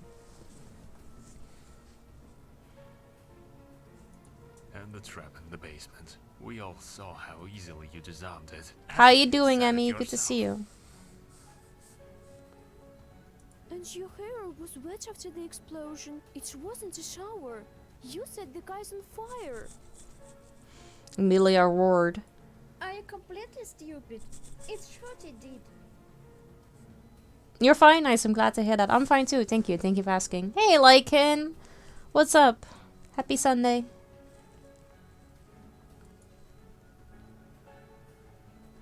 She jumped on Amanda, but Justin blocked her path.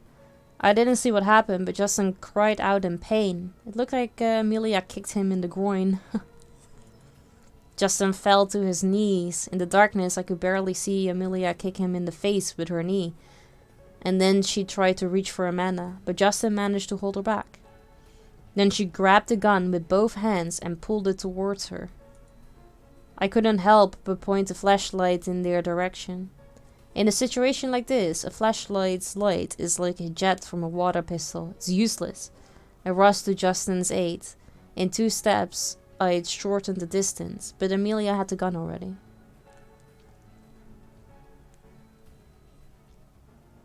I do have a Discord server, yes.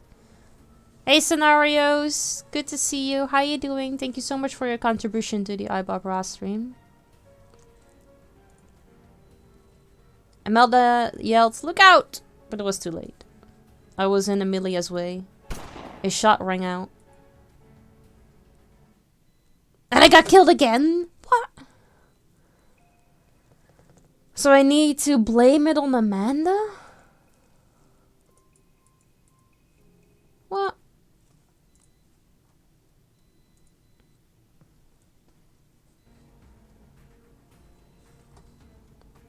That's bullshit.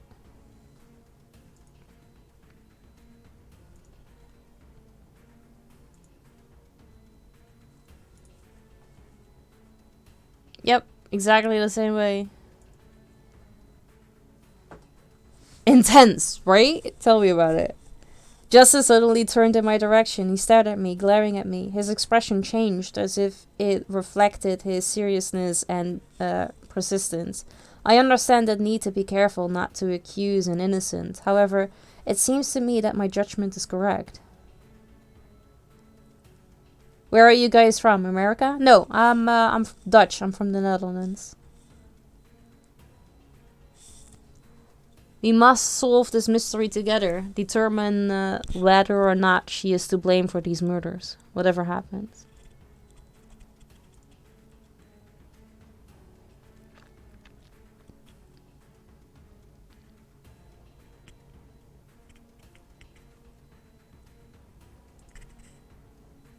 Yes, I am, but we speak English here.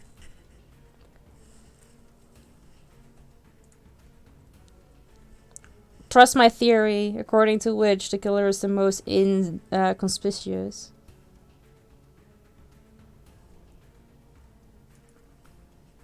I mean, Emmy said you guys, so I kinda felt like it was for everyone too, yeah.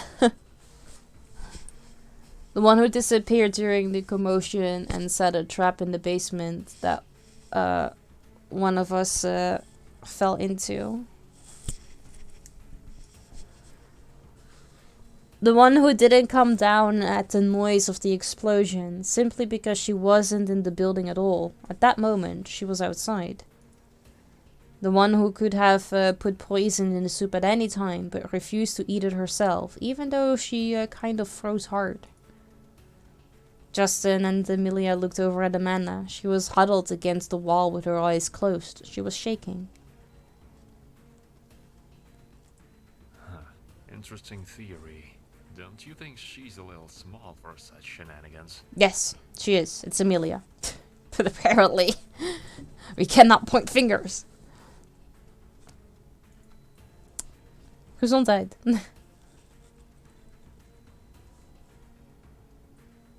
No problem, Emmy. Thank you for the lurk. Amanda did not move, awaiting for her faith. Amelia, on the other hand, lowered her arms and moved slightly away from the wall. Justin did not react to this, which was taken as permission to begin the dialogue. I suppose you think one of us pushed Dana down the stairs. I mean, exactly, but what if...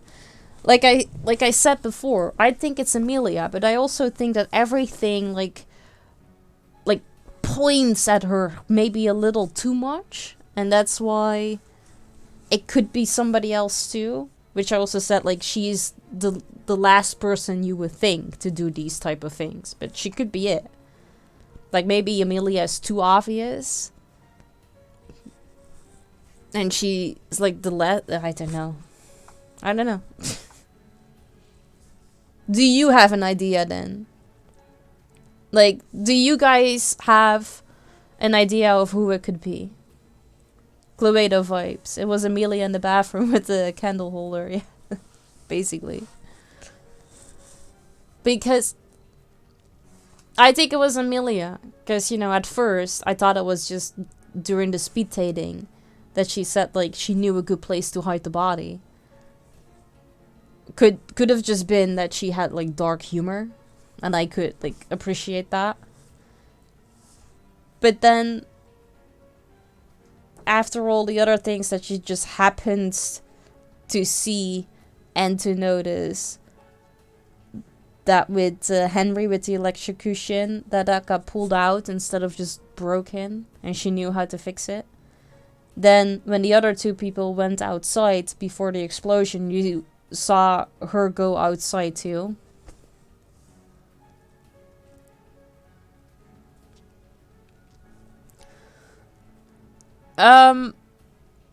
No, there are no other people, Dennis. Henry is dead. So we had 12 people, right? You have Henry died. Robert is hurt. Agatha died. Martin died. Alexander died. And then you have Amanda, Amelia, and Justin, and us, which is 9. Did I already say that Renanda left? Because that's 10. And who are the other 2 that I miss? I've got a bit of time now. Got my work done. Well, hi. Good to see you. How are you doing? Designer, thank you so much for your contribution to the iBob Ross stream. And Daniel, thank you so much as well. I have no idea about this game, so I'm gonna say plot twist. Probably. Plot twist would also make sense. Who are the other 2 people that I'm missing? Oh, Dana. Dana already died. That's 11. She could have gone back inside. That's true.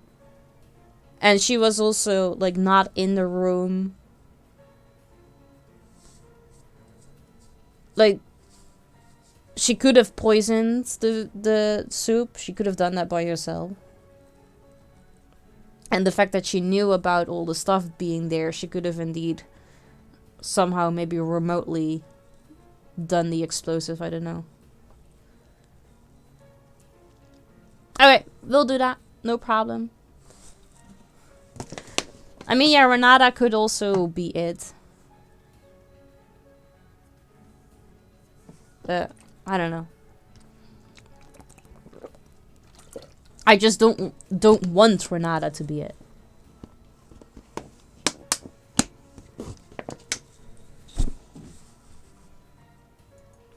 Yes, beautiful.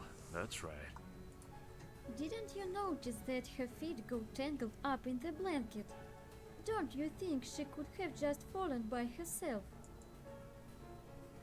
Justin glanced at the girl's corpse. He had He put the gun down and approached her.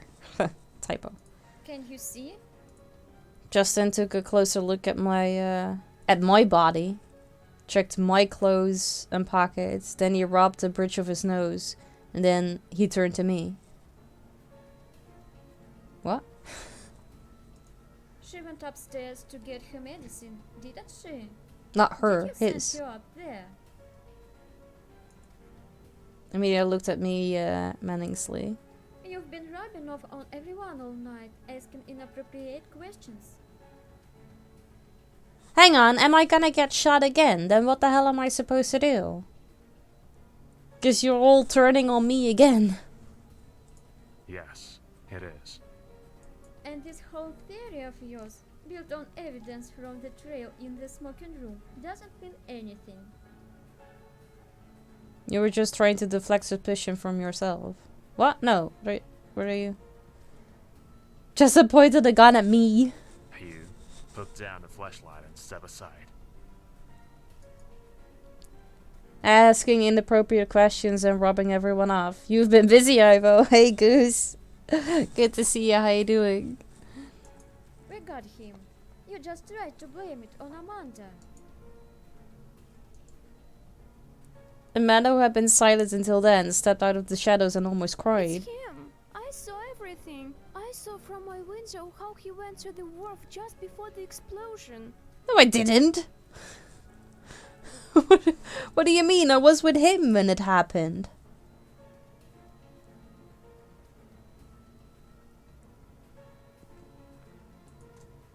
What do you mean? I know you did it, and you're going to pay for it. Really? Justin, do you really believe this nonsense? Justin was sitting me. I was talking with him when it happened. My god. Just to get his eyes on me, moving his gaze back and forth between me and the We girls. all saw you last visit the kitchen before the poisoning.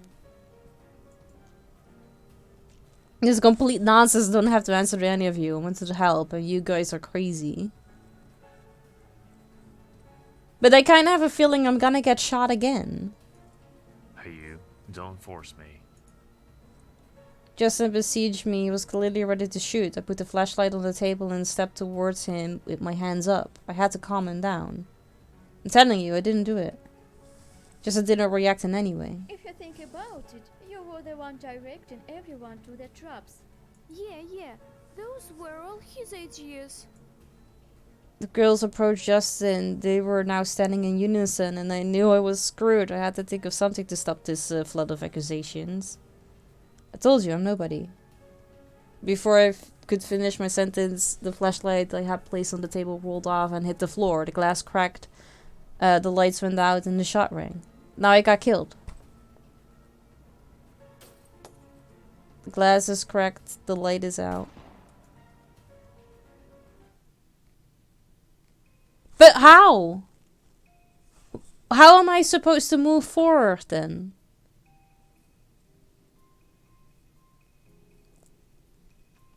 Because I can't. Because I blamed it on Amelia. I told him not to rush. I blamed it on Amanda. And the choices I had before this were sending in Dana or going by myself. Those were the only two options. And I did both of them as well. How am I supposed to get past this?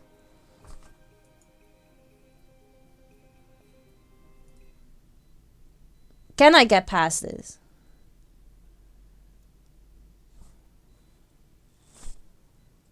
I don't know what to do now. Because... yeah, but that can't be, right?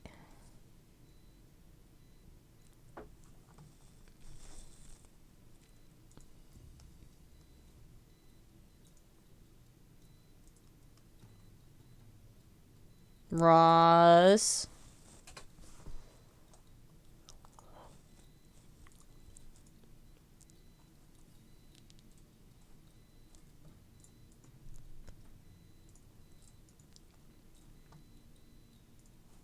What did you do?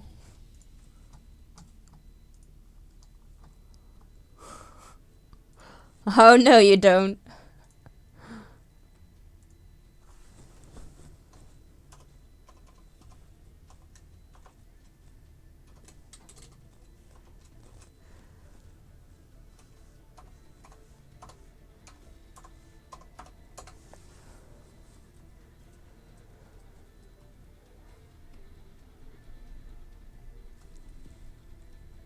Please check your email for a link to access.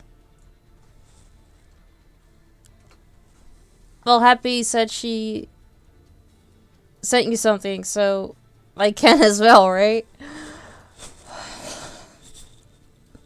That's not how it works.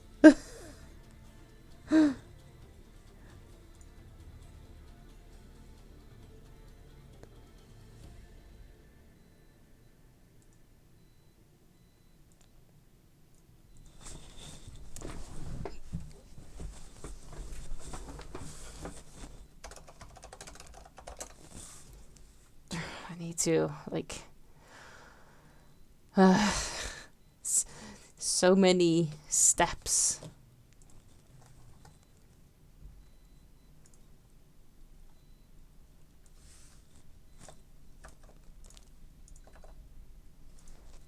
My sendings are wholesome. I can claim that because that's the bundle name.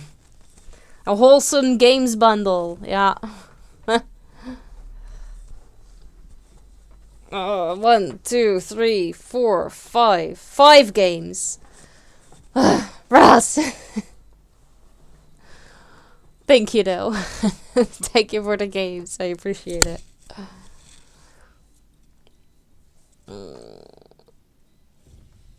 Okay. I have to keep this open so I can put those in later.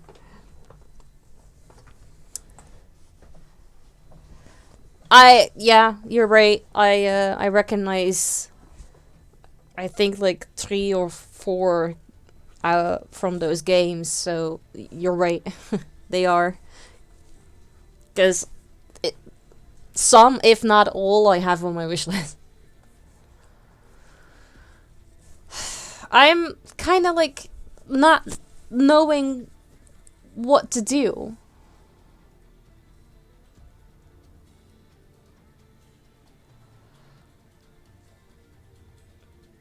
So they kind of forced my hand. Sure. Sure they did.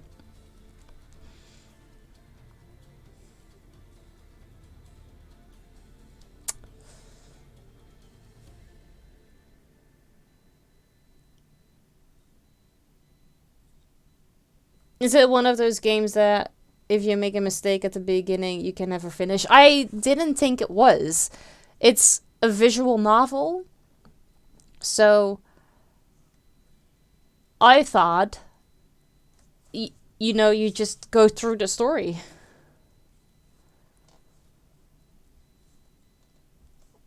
But apparently, no.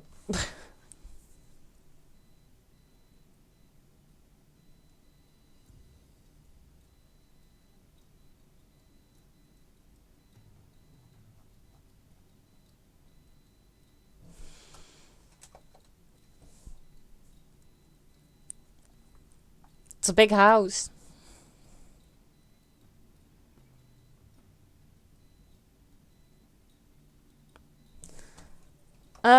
Okay, so if we go to the save point, it is not letting us go anywhere. Because all the options result in me dying. Every option.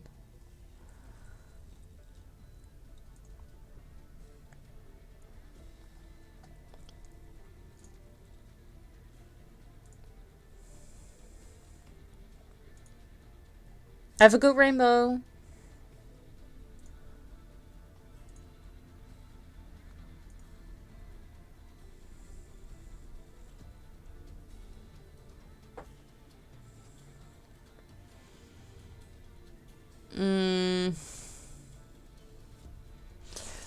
It's true.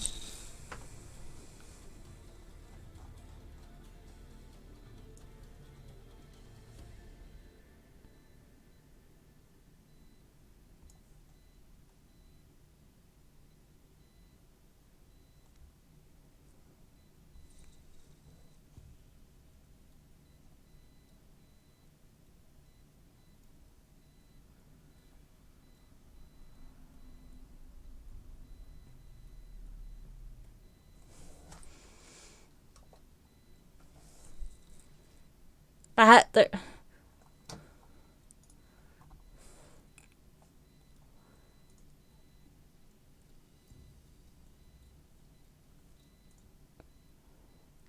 I did click on Amanda, right?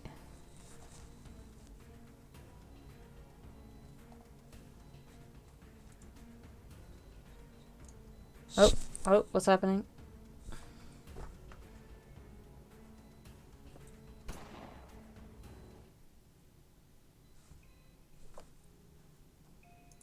I don't know why that went so incredibly fast. They were already like, no, you've done this. Here, let me show you. Okay, so yeah, that's useless. I, Spartan Lord, we will stand and fight and die. Hey Zadix, thank you so much for the resub. 2 years. It's amazing.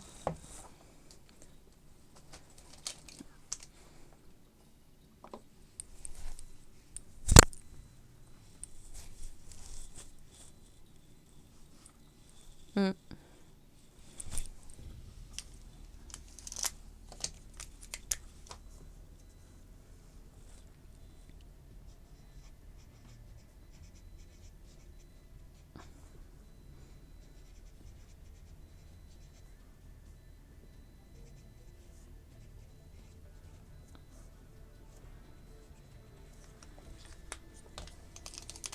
How you doing, Zadix? Good to see you. And thank you so much for that resub.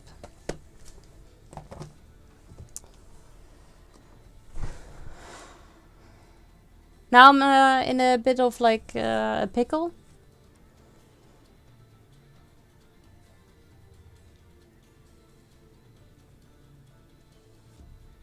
Life is going so good, it can only get worse at this point. Well, let's hope it won't.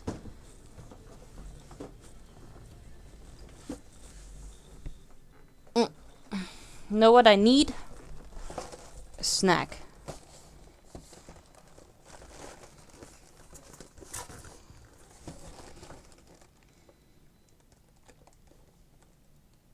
Oh, they give you small carts.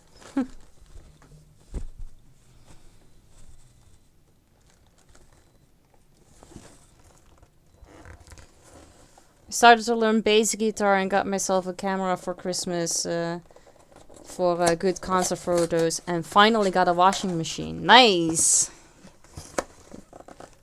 That all sounds like great things. I'm happy for you.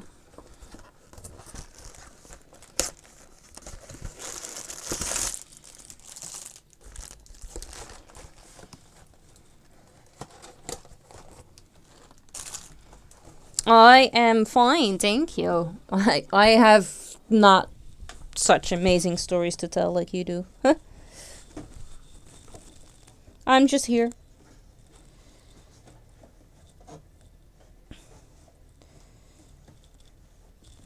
Come on. Go next to that. Yes. And currently I'm in a little bit of a pickle. I tried all dialogue options, but I just have to accept the fact that I died and cannot progress in Current's story.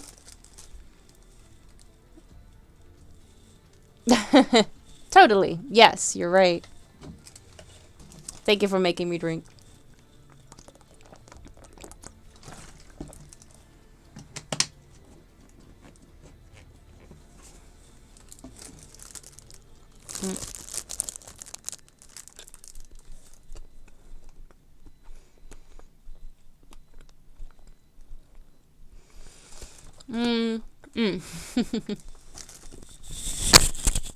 Yes, I will go on that pee break. Then I can, like, think about what to do, basically. Oh, I should have let this in.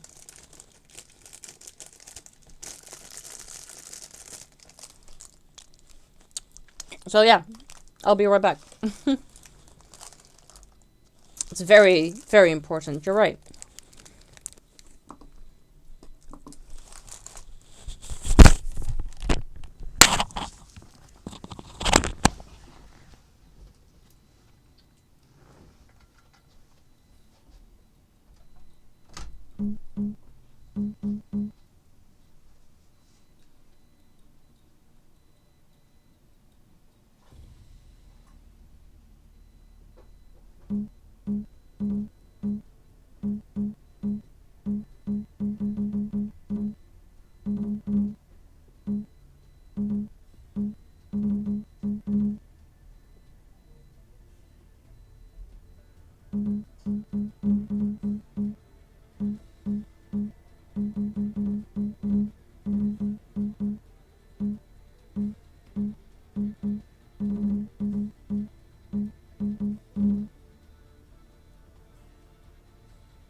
I'm back.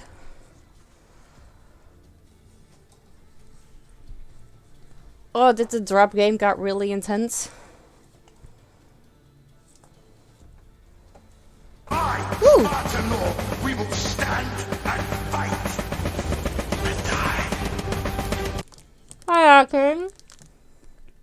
Thank you so much for the resub.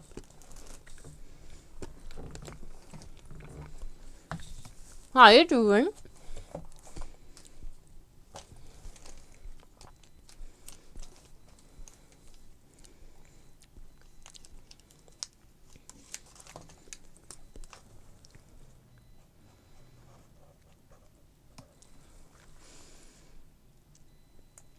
You're fine, nice. I'm glad to hear that. I'm fine too. Thank you. Thank you for asking.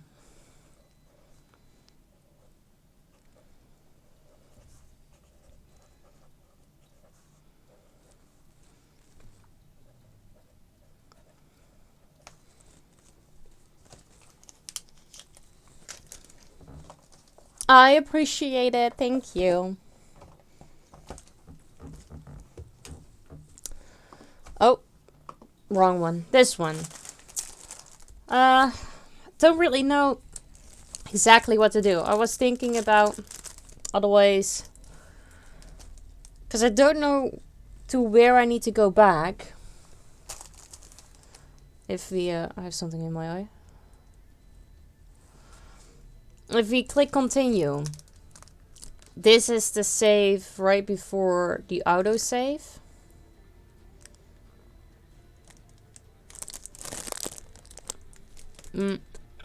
No. Is this not before the shot? This is where we started today. But I don't think there was anything in any of those dialogues that can like have a change of effect. Right?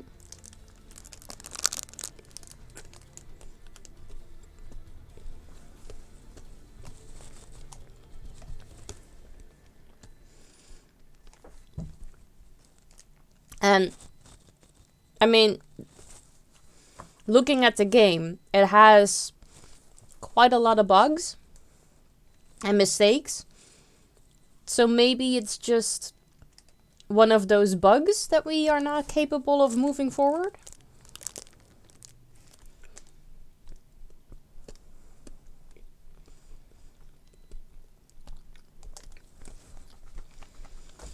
Hey Vivi.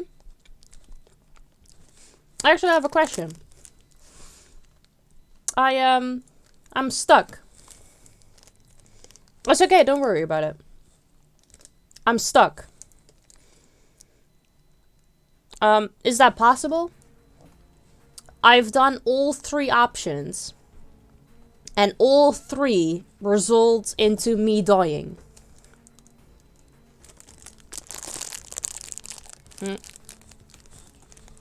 Move.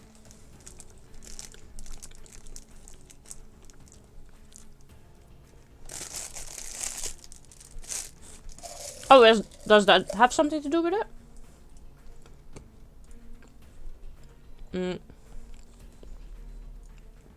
That's actually a good question. Where do I see my karma? Oh, like that. Okay. So Justin, that's pretty high, right? Is that good?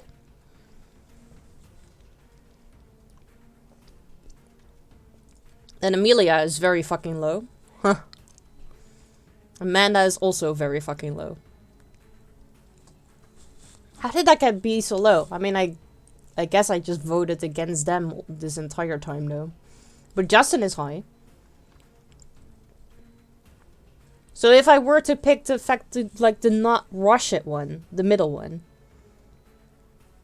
he should not shoot me, right? He should be on my side.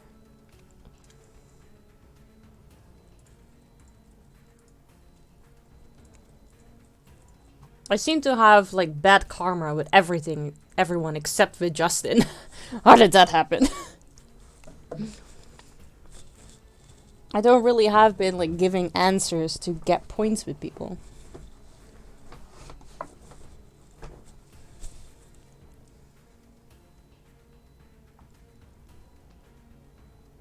I don't know.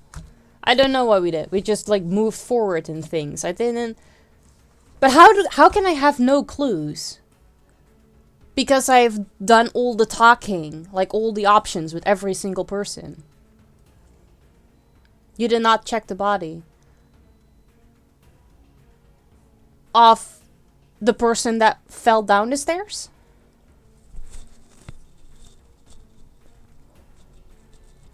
No, actually, I've been hitting on Renata.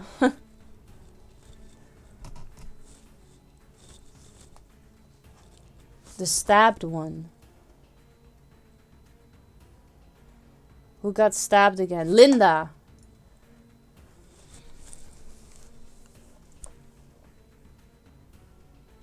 Linda got stabbed. She was the first one to die. I didn't, that's true.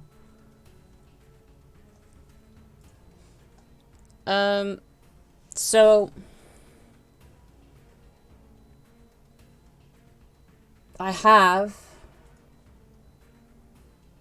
I just don't remember where exactly I saved the things.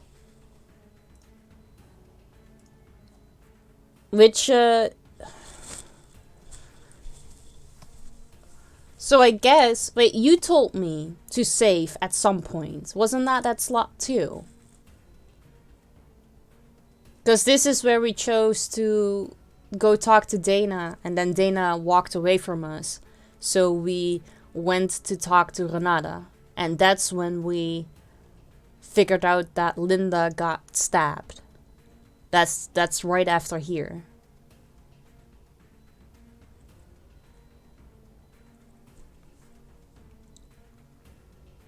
Do not oversave. No, I never do. These are all new saves. I just don't save a whole lot of time. Really.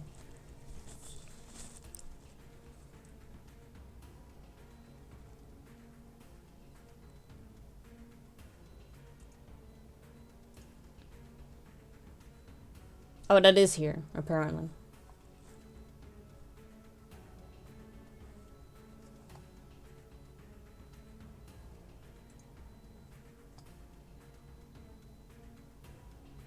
Oh, wait. Oh, I oversaved. Fuck, that's what I did. I remember. It doesn't... That doesn't matter. If we... I need to go back. Continue. If we then go to... 4... No, that is a whole lot of backtracking. Also, this happens. If you open a save, it goes mad. It just kind of, like, does its thing. Or is that the... I see. And who will go there? Is that this thing, maybe? Well, we know that needs to happen. We need to, send Martin. Oh. Alright, I will go get your... Oh, okay. View. At least I will have a break from you for a while. And the weather is getting better. I'm gonna take some pictures on my... Okay. I'm just gonna let this roll, though, because we know what's gonna happen. I do kind of hate to have to redo all of that.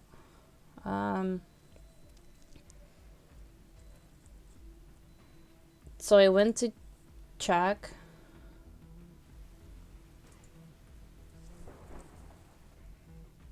Now I can go. Wait a minute. I went outside. It said that Linda was still there, but that everything kind of washed away. Because I clicked on her. And then we went back inside. That was it.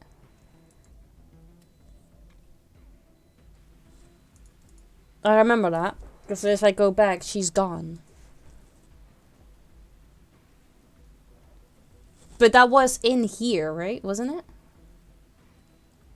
Oh, here is the body. Oh, okay. I have never looked at her. You're right.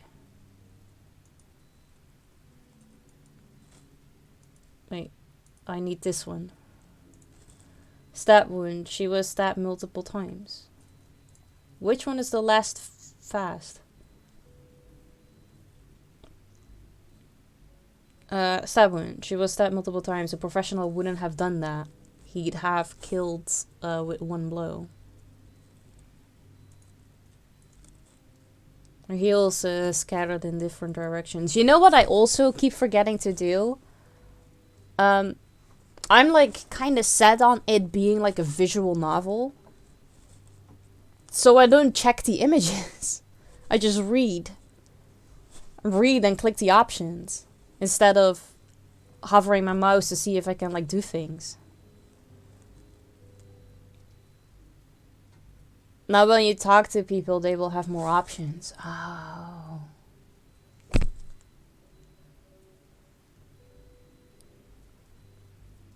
Maybe we have to just completely restart then.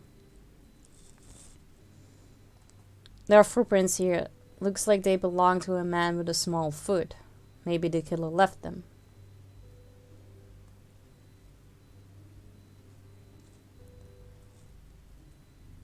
You got good karma with Justin. Ah, okay. There's a lot of blood. She was killed over an hour ago, just as everyone left the restaurant. There's something here. Is that a knife? Kitchen knife covered in blood. It's got to be the murder weapon. Oh.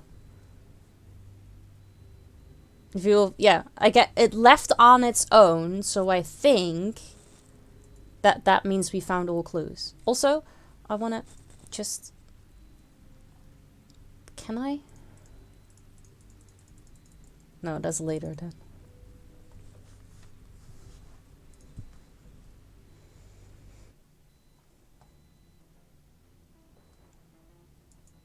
I think the whole thing started when I talked to him.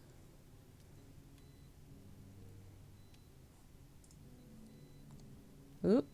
My point is, life is a hard and nasty thing, obliging you to constantly overstep your principles. And you either stay a hero without a badge, or you sell your conscience. I can. But am I like missing a lot of things? Because I've had all of these conversations.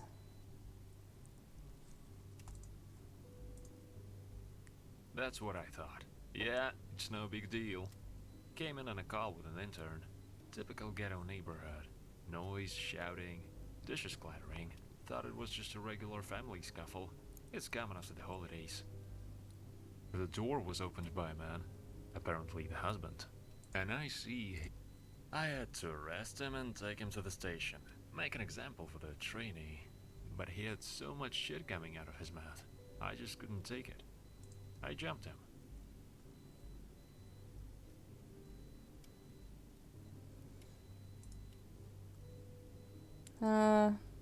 Alright. How tall are you about? Play basketball, but you This can is tell new, my so. footprints easily. That's why you asked that question, right? It's a very small footprint. Yes. And then these we've already had. I went in there for half a minute asking Renata about the free bar. Otherwise, you know, you get a free bottle and then you get a bill for half your salary. Okay.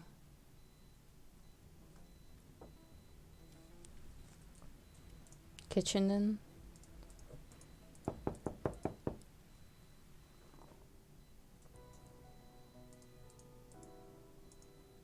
What's up with you? Why are you out here all by yourself? Nah, I quit smoking a while ago. I need used to smoke to like a chimney, but turn that one one on day too. I had enough. Off. Haven't left the place all day. Been working my butt off thought.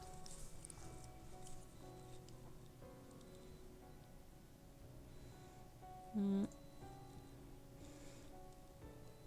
I've been thinking about this for half an hour now. I'd unlock the kitchen door cause I gotta move back and forth all the time. Who knows when the knife went missing? Oh snap, I remember now. Amanda came by to say hi earlier.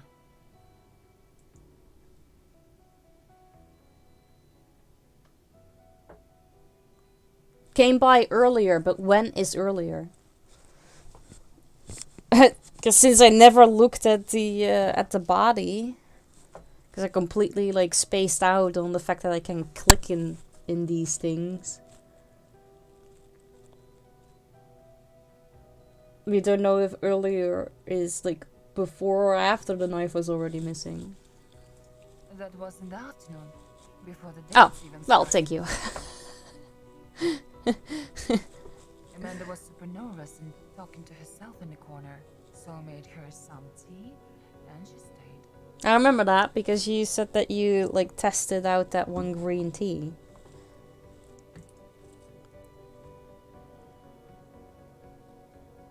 Oh, would it? After then.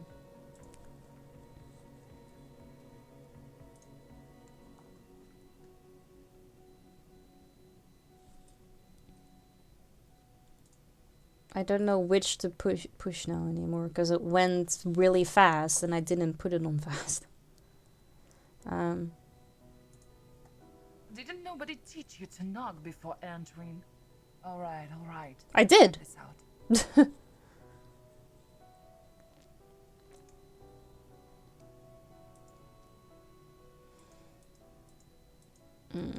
Ain't no food here. Yep, we could all use. What's up with you? So if Why I you out leave, here all by oh, I yourself? don't instantly leave. You Yeah. couldn't Oh, wait okay. Yeah, for you me? can see. I've seen like in the achievements that you can click that you need to find like all cats. Because I clicked on one cat before, and then that like popped up that you needed to find all of the cats before you can get the achievement. So that's basically the only thing I've been clicking on. I don't know how many I've gotten. Not all yet. So I could have known and remembered. Because also at the beginning of the game it also says that you can click on things. But I just didn't. I was just so sad on like listening to these people.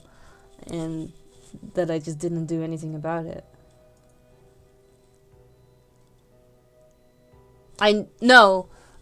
Actually I didn't. It told me that I had the option. But I was going into like the settings and changing like the text speed and stuff. And then, because if you go into the settings, it doesn't really like pauses everything behind it. So it stopped ringing while I was in here. And by the time I got back, it already said like I decided to not pick up the phone. It was like, well, I didn't necessarily, but okay, we're just going with it.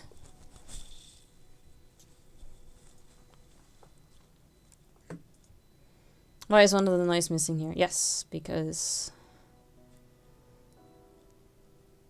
somebody picked it. Okay. Yep.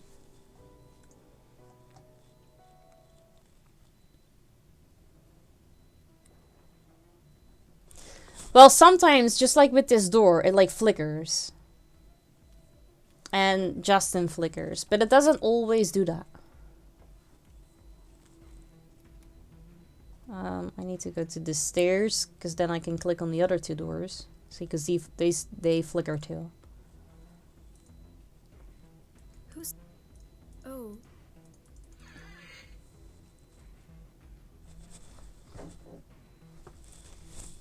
So yeah, you I also found, but I'm just gonna re-click on you because we re-talked this.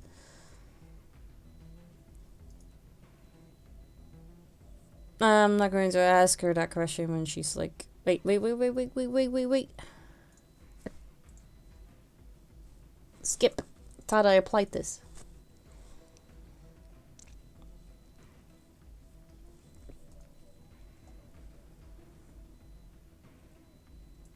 Yes, I went to see her, but after the murder, I needed a glass of water.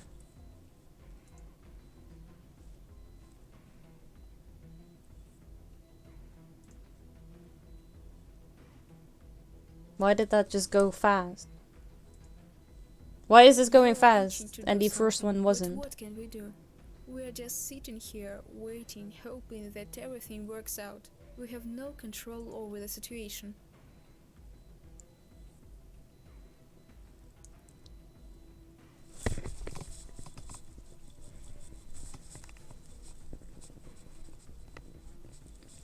I mean, I guess that's also then part of like the replayability. Because even Vivi hadn't come in, I was about to just restart.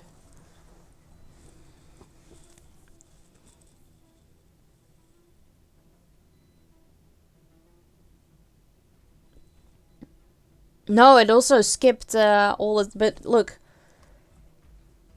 This is off. And the skip scene is only when like it goes away when you click on it. But it was leaving entire conversations she was talking about too. See, it's... Or is this not off? Is this off? Oh, it both does the same thing. So it very much confuses me which is which. Cat. Yeah, now it just... I'm not clicking.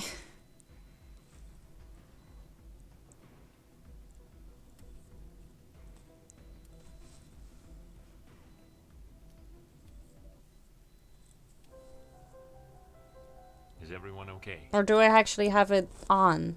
Like, I don't know anymore. I don't know about you, but I'm gonna check it out. That was also skipping over the parts that only me read. Really?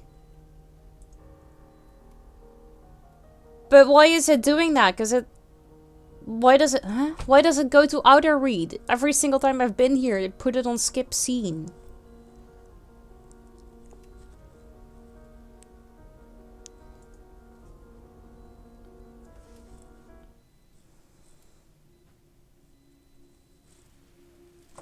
So, this needs to... Stop it. Stop it. Stop it. Don't know how to make this stop.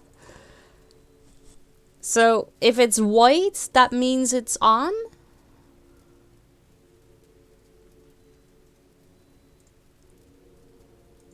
If it's white, it's off.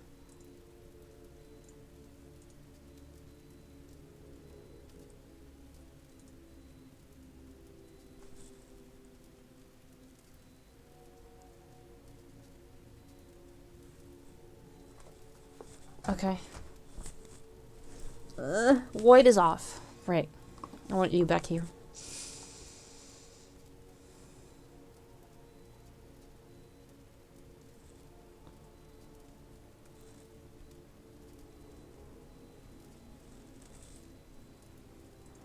We grab the stretcher and go back.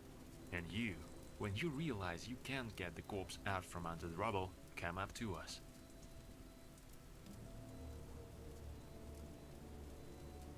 While you're playing detective here, a man could die. We'll grab a stretcher and go back.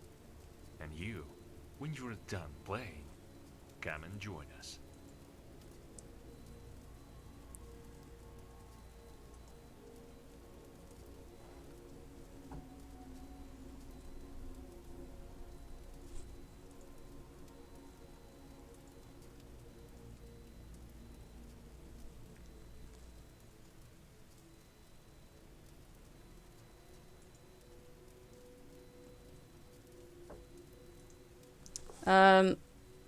I'm sorry. I realize I'm just reading this in my head right now. Instead of out loud.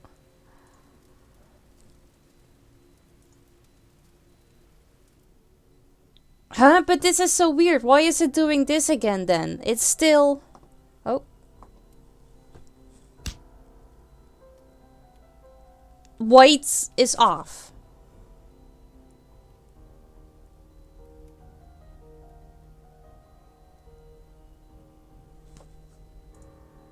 And it's on skip scene. So why was it going fast through everything? Both on white. How can you... Oh.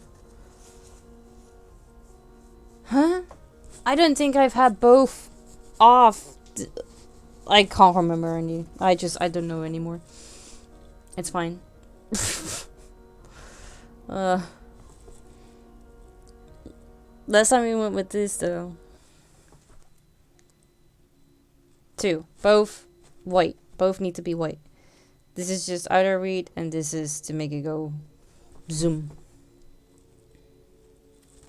Oh, both of these options give the same remark. Last time we went with like the obvious statement. So I kind of wanted to see what happened if I went with the other one. I don't know about you, but at this rate, I will die of cold and hunger faster than I will die of anemia. Okay. Hopefully then I now understand this. Different karma? Oh, okay. Of course, yeah. Of course it has some differences. Which is also, honestly, not necessarily a thing in check. Oh, she is now still here. Like, her and I have pretty decent karma.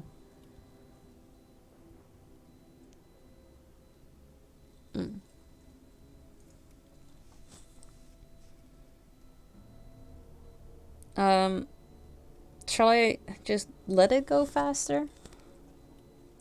I am hungry too. Because we've done this. We need to decide something with heat and munchies. My stomach is already sticking to my spine. This is... Alright, okay, so this whatever. is where... You're right. Let me whip something up real quick. I wonder if it's still gonna be Agatha that dies. I think so.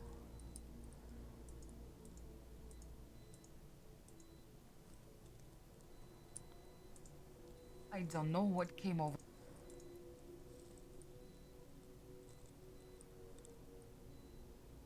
If I will... Okay, so the soup is poisoned. But is it already poisoned?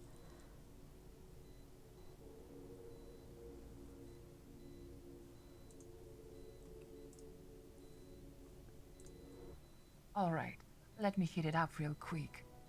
Can't have nobody overhearing us. About what? It's about who, not what. You get me? The killer is one of them. Yeah, I still think it's Mark my Amelia. words. Hold up. I ain't jumping to conclusions, but this is what I seen. The first girl got shaved, right? And guess what?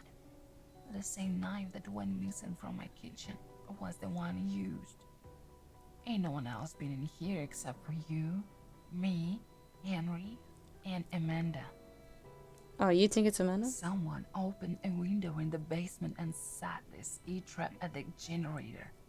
I personally didn't see anything, but where was Amanda before the lights went I can't out? remember. Huh? And now she trying to say she was sleeping. You hear that explosion? Ain't no way she ain't hear that. That is true though. But still. Do you think this girl is capable of pulling off something like this? I don't think so. Listen, honey. A woman's look only show what she wanna show. I had 4 jobs and 3 homes at her age. Nada turned off the burner, poured the soup into a plate, added some cubed breadcrumbs, stirred and handed it to me. You eating bread? Bread? I've always preferred to eat without bread. Yeah, you and me both. I'm fine, thank you. How are you doing, Porter? The soup had such an aroma that it even wait for it to cool. Tried to taste the spices, salt, rosemary, saffron, and something else. It was pungent, sour, very unconventional for soup. The flavor picked up rapidly, and suddenly I died. Yeah.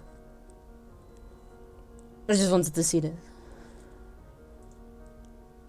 I knew I was gonna die, since first time I didn't pick this option.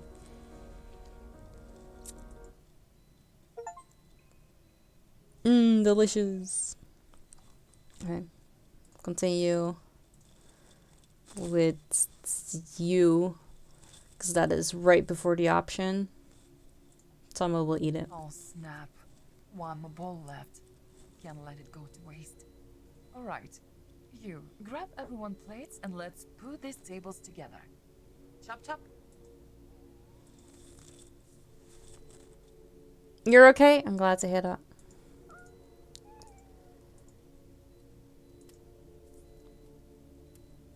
I don't understand why you guys put this in front of the fireplace. It makes everything dark. And it's blocking off all the heat. Just put it on the other side.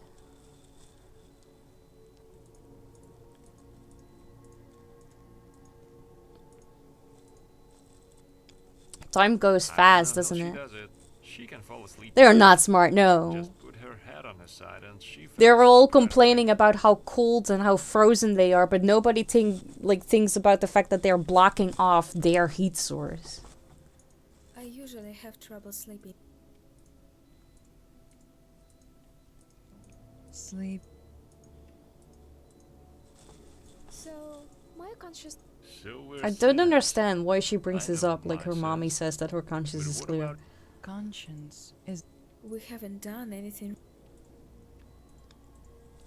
And my father... Carl Gustav. As I... I could just skip this. This is all the same dialogue. Oh right, now I need to pick my side. Well, we went to sit on the couch last time. I still want to be comfortable. What the hell? Thank you, Renata. What? No. Damn. Unfortunately, we only got one bowl. I mean, if I of ask soup for the soup, left. I can pick something else. since we already figured it out, I will just die here again. So I'm leaving it for the others. Do you have any? Yeah, sure. I can reach the golden age of 44. When will that Pass me, happen? please, the cookies and that can... I prefer. What? You... They... 3 hours! Oh! I'm sure you can manage. It would be quite something if you weren't. Oh, yeah, it's still Agatha. Can I investigate Agatha's body too?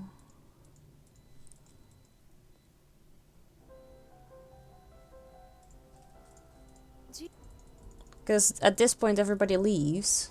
No? Okay. Hey Slayer dudes! Boop. I'm fine, thank you. How are you doing? So I'll put it plain and simple. Hey Samurai. Among us. I hope you're having a glorious afternoon. For me, it's a glorious 10 p.m. Evening. How... I'm fine, thank you. How are you doing? I can talk with Justin here. I think I did that too, honestly. I'm not entirely sure though. And who...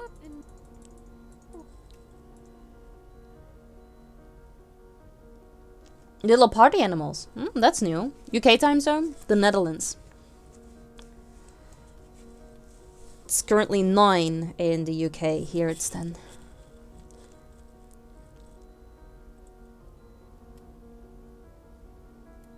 If you have clues and good karma, you will see what will happen. Oh, okay. So we need to definitely talk to Justin about But you this. forgot about Alexandra. No. What a... And that's... Enough. No, no you're not. Absolutely not. What would gave it away? I already feel like...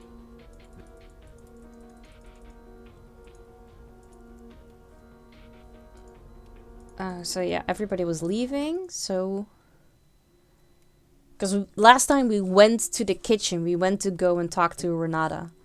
So that means we need to stay with the fireplace to talk to Justin.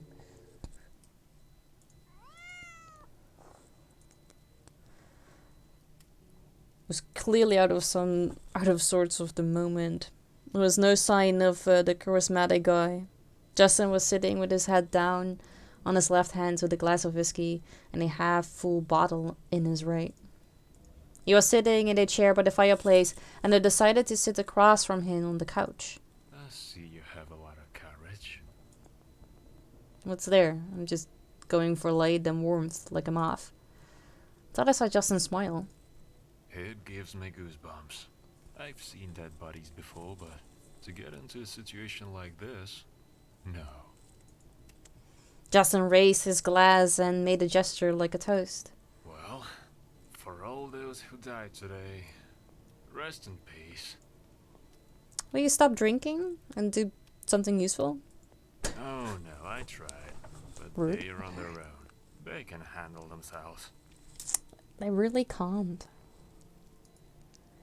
Justin looked towards the stairs, pointing me towards the second floor. What about you? Did you sniff something out?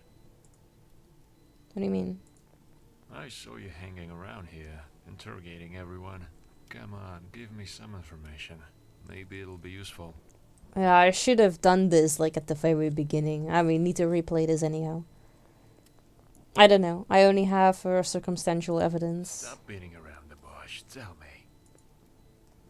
The shoe print left near the first victim was female, not male. The trail in this weather will not last long. It's useless. Further. The killer is no good with a knife. His blows were not fatal, so he had to stab the victim many times. That doesn't prove anything. Sometimes the killer just enjoys hitting the victim. He enjoys every blow. The light trap could only be made from the building. You couldn't get into the basement from the street without breaking a window, so he was already in the building and got in while we were discussing the first death. Do you think they could have pulled it off? At the time of the explosion at the pier, I was one of the first to go down. Only 4 people were missing during the commotion. They were the victims of the explosion, Amanda and Amelia. That's right. And their justifications were highly questionable. The killer used a knife taken from the kitchen. Renata told me that only Henry and Amanda stopped by during the day. The knife could have been stolen at another time, but it's an important piece of evidence. Justin sighed heavily. Are you sure about this? We need to question Amanda. I'd hate to accuse her necessarily. What? Suddenly everything just points at her, and I still don't trust Amelia. That's what I thought. That's why I didn't say anything. Justin got up from his chair, put on his hat and adjusted his straps. I was going to make a joke about it, but we heard the sound of an engine coming from the garage. We looked at each other and rushed over there. The garage door was open as we entered the garage. The quiet, measured sound of the SUV's engine echoed through the air, and we could see Renata behind the wheel. I shined my flashlight through the windshield. She was sitting upright, her fingers gripping the steering wheel tightly and her lips pressed tighter in a thin, jagged line. She seemed to be muttering something to herself.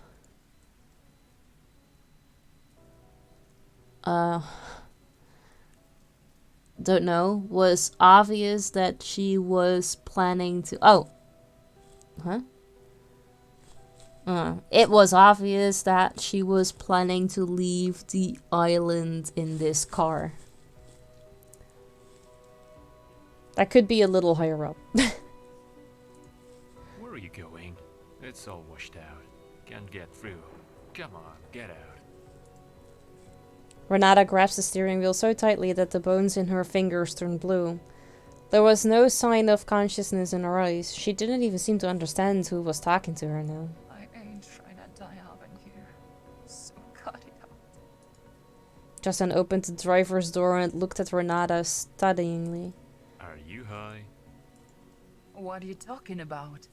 I'm doing just fine. Kind of sounds like you are. Yes. Show me your eyes. Hugh, lights please. I listened to him and shown only on Renata. She's got red eyes and dilated pupils. What have you been using? Some kind of pills? Renata said nothing. Some red eyes just like weed? Didn't she just smoke? Justin was not ceremonious and just took her out of the car by force, after which Renata squatted down, clearly unable to stand on her feet any longer. We held her up and supported her and took her to the main hall. This is also new, we didn't have this before. I laid Renata down on the couch. Justin took me aside for a word. I'll keep an eye on her. You go find Amanda.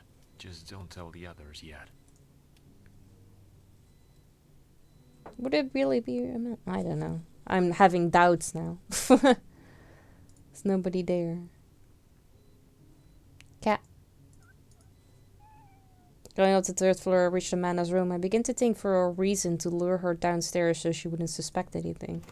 Suddenly, I heard a door creak to my left. On the threshold stood Amelia. Hugh, what are you doing here? I thought you stayed by the fireplace with that jerk. Or did you decide to apologize for your behavior? Nah. No, I mean, yes. I wanted to find Amanda. Amanda? What do you want from her? I need to check something with her. I saw her go into her room. Knock. I knocked on the door, but no one opened. I started to listen, and suddenly, immediately, I just pressed the doorknob. The door gave way and opened. When we entered the room, she and I found no one. Only an open and wide window. Amelia went to the window. Wow, her room has an exit through the window. Look, there are stairs. That's the one outside. Was she sure she came in here? Yeah, right. She must have gone down the fire escape. Why would she go up there? I don't know exactly, but we'd better go out downstairs. To be told what to do again? He wouldn't do it anymore, especially since we've got a wounded man in there. And I think Renata's been poisoned too. What? How poisoned? Shit, Hugh, you should have Poison? started with that.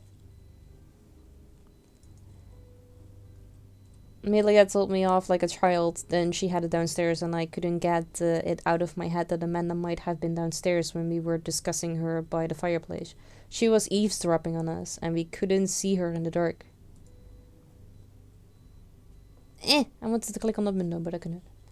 When I came down in the fireplace, I found Renata wrapped in a blanket, peacefully asleep. Amelia dropped her bag, put her palm on Renata's forehead, and stared at Justin sitting next to her in judgment. Amanda was really nowhere to be found. No, she'd escaped, then. Is she really the killer? We decided to stay in the hall. There was no arguing. Finding Amanda in this weather, it wouldn't do any good. Noticing that the others were already napping, I decided to get some rest too. I fell asleep and slept until morning. I woke up to the sound of someone kicking in the front door. I jumped up and didn't realize what had happened. It turned out to be the rescue workers. Turns out Henry was able to call for help after all.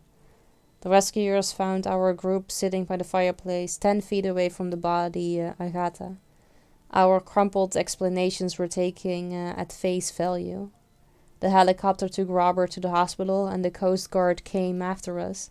Police were trying to get through the cordon of medical personnel and collect statements when we arrived at the hospital. I was silent and stared out the window while doctors took tests and tried to determine my condition. This is all new. I wanted to delete yesterday from my memory, but the interrogation room, like a rotten, swampy quagmire, pulled me back. I feel suspicious glances on the other side of the mirror, one investigator replaced by another. The new one brought with him a massive file folder, printed letters on one of the lines, folded into a familiar name. Amanda Chloe Rose. The investigator opened the file. laying out on the table, expert reports, newspaper clippings, psychiatric records, and multiple photographs of the murdered. Am I gonna be right with my other theory? I saw familiar faces among the victims. The interrogation looked more and more like brutal torture, but the investigator was no longer paying attention to me, immersed in a murderous, intricate tangle. He lit a cigarette and began to tell me the story in detail. I tried not to listen, but it wasn't me. He apparently needed some kind of verbal summary of his years of hunting. Okay, now we can click on all of these. Restaurant kitchen room inspection report. Subject of the inspection kitchen room found. Nothing illegal has been detected. The evidence in the form of a knife, supposedly used for murder of the first victim, is not present in the kitchen. The survivor claims that the knife has been taken by the suspected woman before the beginning of speed dates. However, there was no other witness to it. The soup that caused the death of another victim had been cooked in the kitchen. However, the expertise showed that the soup was poisoned later, most probably while being poured into the plate. The soup rests have been sent to the chemical analysis. Conclusion: the results of inspection show the absence of illegal action in the kitchen. For further investigation, it is necessary to analyze the soup rests in order to identify the poison that caused poisoning of the victim. Back court inspection report. Subject of inspection, smoking zone in the back court of the restaurant. Found, during the inspection of the back court of the restaurant, a dead woman with knife wounds has been detected. No evidence has been detected on the incident scene due to the bad weather during the night. While transporting the body to a mortuary, all the necessary information has been fixed and saved for further investigation. The inspection of the corpse of Linda in the mortuary showed that she was killed with a knife. Supposedly with a kitchen one. The kicks have been made on a short distance. Wounds are not deep but mortal, like other victims. She came there for a speed date event. According to the survivor's testimony, he was present on the incident site and claims that Linda has been the first victim of the suspected woman. The expert report showed that the survivor was not involved into the murder. Conclusion: at the moment, the suspected woman's whereabouts is unknown. The investigation continues. Supplementary information and witness testimonies are welcome. Burned cabin inspection report. Subject of inspection: burnt cabin by the berth. Found, the fire inspectorate determined that the fire was caused by flammable substances, gasoline, alcohol, stored in the cabin. This led to an explosion of a gas cylinder that was inside. One person was killed in the explosion. His body was identified by DNA and teeth as Martin. Darson and accidents are being considered. Conclusion: at the moment, the circumstances of what has happened are being clarified. Given the possible fact of arson, the investigation authorities are conducting additional research to determine the causes of circumstances of the incident. Sign the protocol and get out of here. Oh. I was just going to do this all one by one, but I kind of need to. I wanted to check all the others, really. Manic schizophrenia. Official version at the age of... What is this? Didn't have time to finish reading. I was kicked out of the office. Official age, 44. My phone was ringing off the hook with calls. I didn't want to answer, but I had no choice. And didn't want to answer it, but I had no choice. Otherwise, they would show up on my doorstep the next morning. The sisters talk, full of excitement and worry, flowers in the background while I looked out the window. There was a monument to the dead being erected at the lighthouse outside the city limits, and our survivors were stenciled in black on the headlines. The local TV station minibus parked by the window, and I wished I had been in the first list. I survived! Alright, we did good with that one. What? Amanda's sweater is here.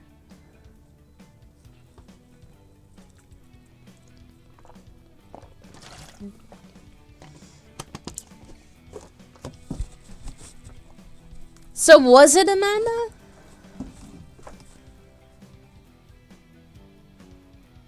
It's just a plastic bag. It just happens to be pink too.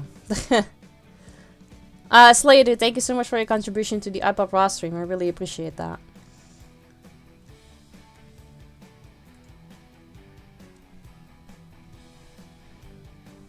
We have to replay it so many times. There are so many options. And so many achievements I've missed. We haven't found all cats.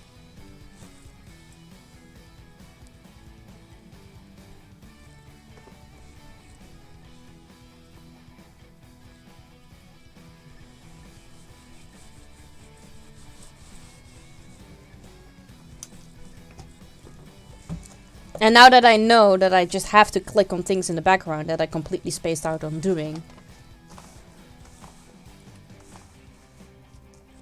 Plus, we haven't seen ass yet.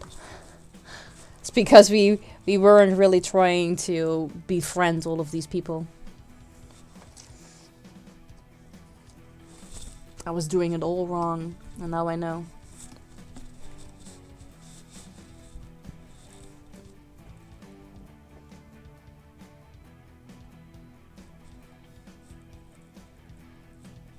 Giggity everyone up.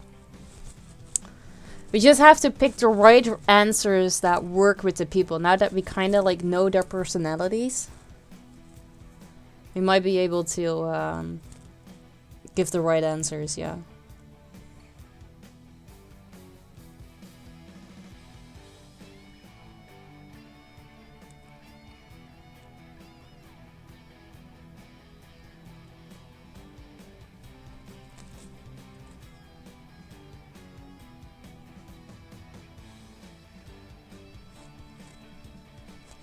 Thanks for playing. No, thank you.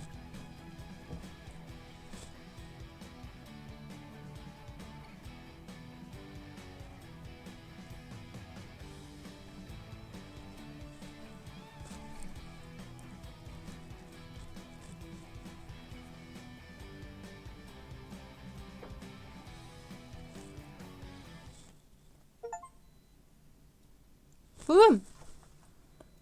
Got an achievement for that. Great for a dinner date, exactly. Or, you know, speed dating. Alright. I cannot stay for that much longer. I really need to just go to bed, because I have to go get out at 5 AM again. Oh, check the gallery? Oh, wait. Yeah, sure. We can go quickly go back and do that. Because you needed to, like, find all of these things, right? I don't think I found anything. Because I didn't click on anything. Come on. You found me? Technically, you found me. Gallery. See? This? Amazing. Scene 1, scene 2, scene... What is this? Oh yeah, this is like the zooming in. Yeah. That was great. Lights on. Lights off. Yeah, we have so many things still to find and see.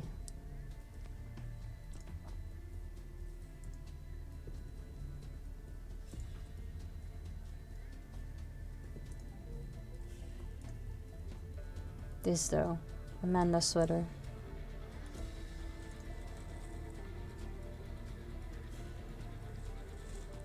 Like a hidden gem, exactly. What do we have? Backgrounds. Oh, we didn't... Yeah, that's true. Because when we were at the parking lot, we went this way, and like on the bridge instead of like the other way that we could. Haven't checked that one yet.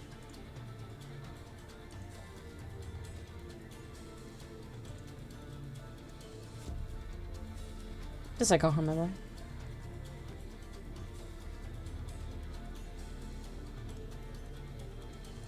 Oh, these are all the background noises. Nice. Yeah, we still have a lot to find and to do, but then again, looking at like the achievements, we have 12 out of 55. And I saw Vivi with like the notification of like the update was happening. I saw that there were even more achievements coming, so yeah. This will keep me busy for a while. Hey Jaxie, good to see you. How you doing? You'll have to go play it again, and then I do have a question though. Just, you have all of these achievements that say like chatting only with and then a person. Does that mean that like that happens after the speed dating, right? Or can you leave, because you cannot leave the speed datings. So when the speed dates are finished, everywhere with anything, you just only talk to one person.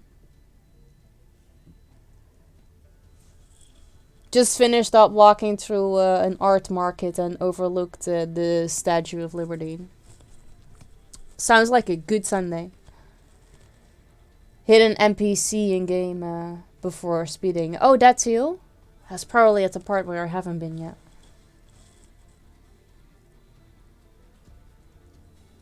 Yeah, now that I've just like figured out that I can just click on all of the other things, we just really need to do that.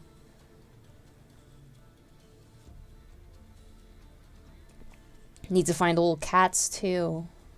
I'll win a game in hardcore mode.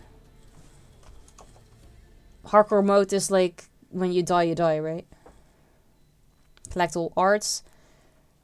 DLC activation. I need to put the DLC on my wish list. Or is that an...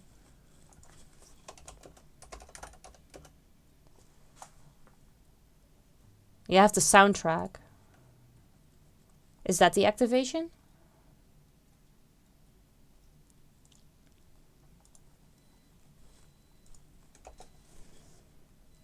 Then ladder escape. This is why I wanted, when we were in Amanda's room, I kind of wanted to go through the window, see if we could get through the ladder. And then we have 24 hidden achievements, so I need to figure out what those do. The DLC will be available tomorrow. Oh. Okay, need to put that on my wish list then. What's the DLC gonna be bringing? I read the thing. I can't remember. It should have been in there, right? Let's see. Library. Oh. Major pack. Detect. Oh, right. The 18 plus DLC. I'm very, very excited about that. I like, yeah, I like myself a good, non-Twitch games. I've played my D.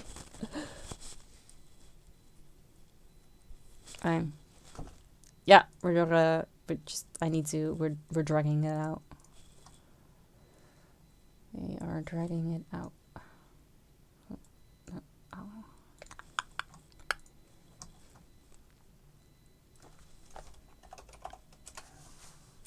That's exciting though.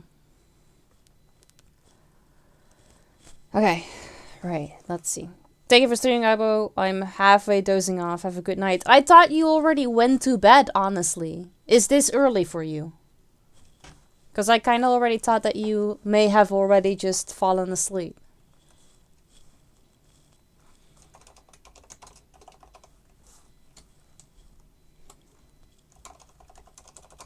You're welcome, Ross. Thank you all for hanging out.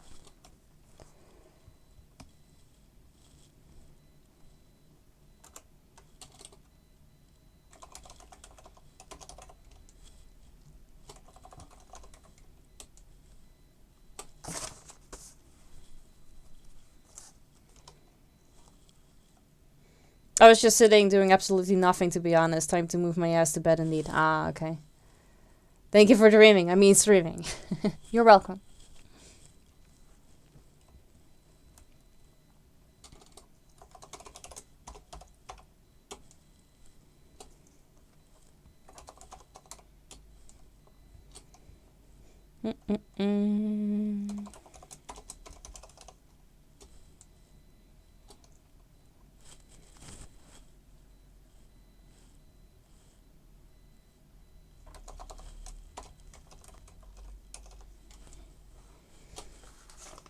Okay. Right. Nobody of my list is live, but luckily, I have someone that is streaming, so we can just go and say hi over there. Right, we are gonna go on raid, so I would appreciate it if you guys would copy and paste the raid message. Make sure that you don't have the space in front of the /me, because otherwise the cursive doesn't work. And if you are not a sub, then feel free to change the emote. For everyone that is in chat but not yet in the Discord, feel free to join so don't miss out on any of the fun, meaning every Wednesday's movie night. With next Wednesday, we'll be watching Mars Attacks. My special thanks of today go to Habanero for the sub, Ryu for the hoist, Zedix, and Hacking for the resub. Thank you guys so much. I really appreciate it. And also, thank you again, Vivi, so much for giving me a key to your game. It just keeps expanding and it keeps getting more interesting every single time. So thank you.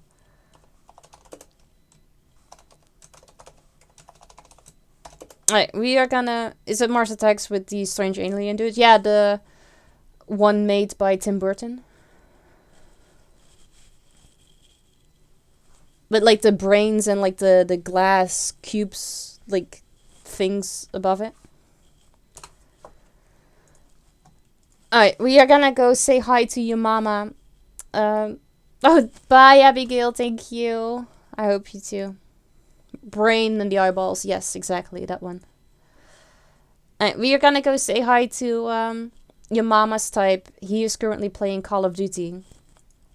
Let's see. I will not be streaming on Tuesday because I have an evaluation for Keelan on daycare. You know, just to talk about how things are going and if he has improved and what hasn't, and you know, like a report. So unfortunately I will not be able to stream. So I will be back here on Thursday. So hopefully I will see you all then. And I'm sure we're gonna talk. So have a great rest of your Sunday. And I'll see you guys later. Bye.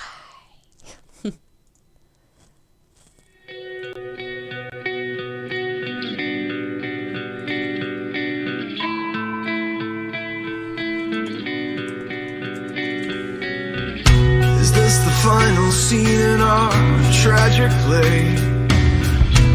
Only curtains remain to fall.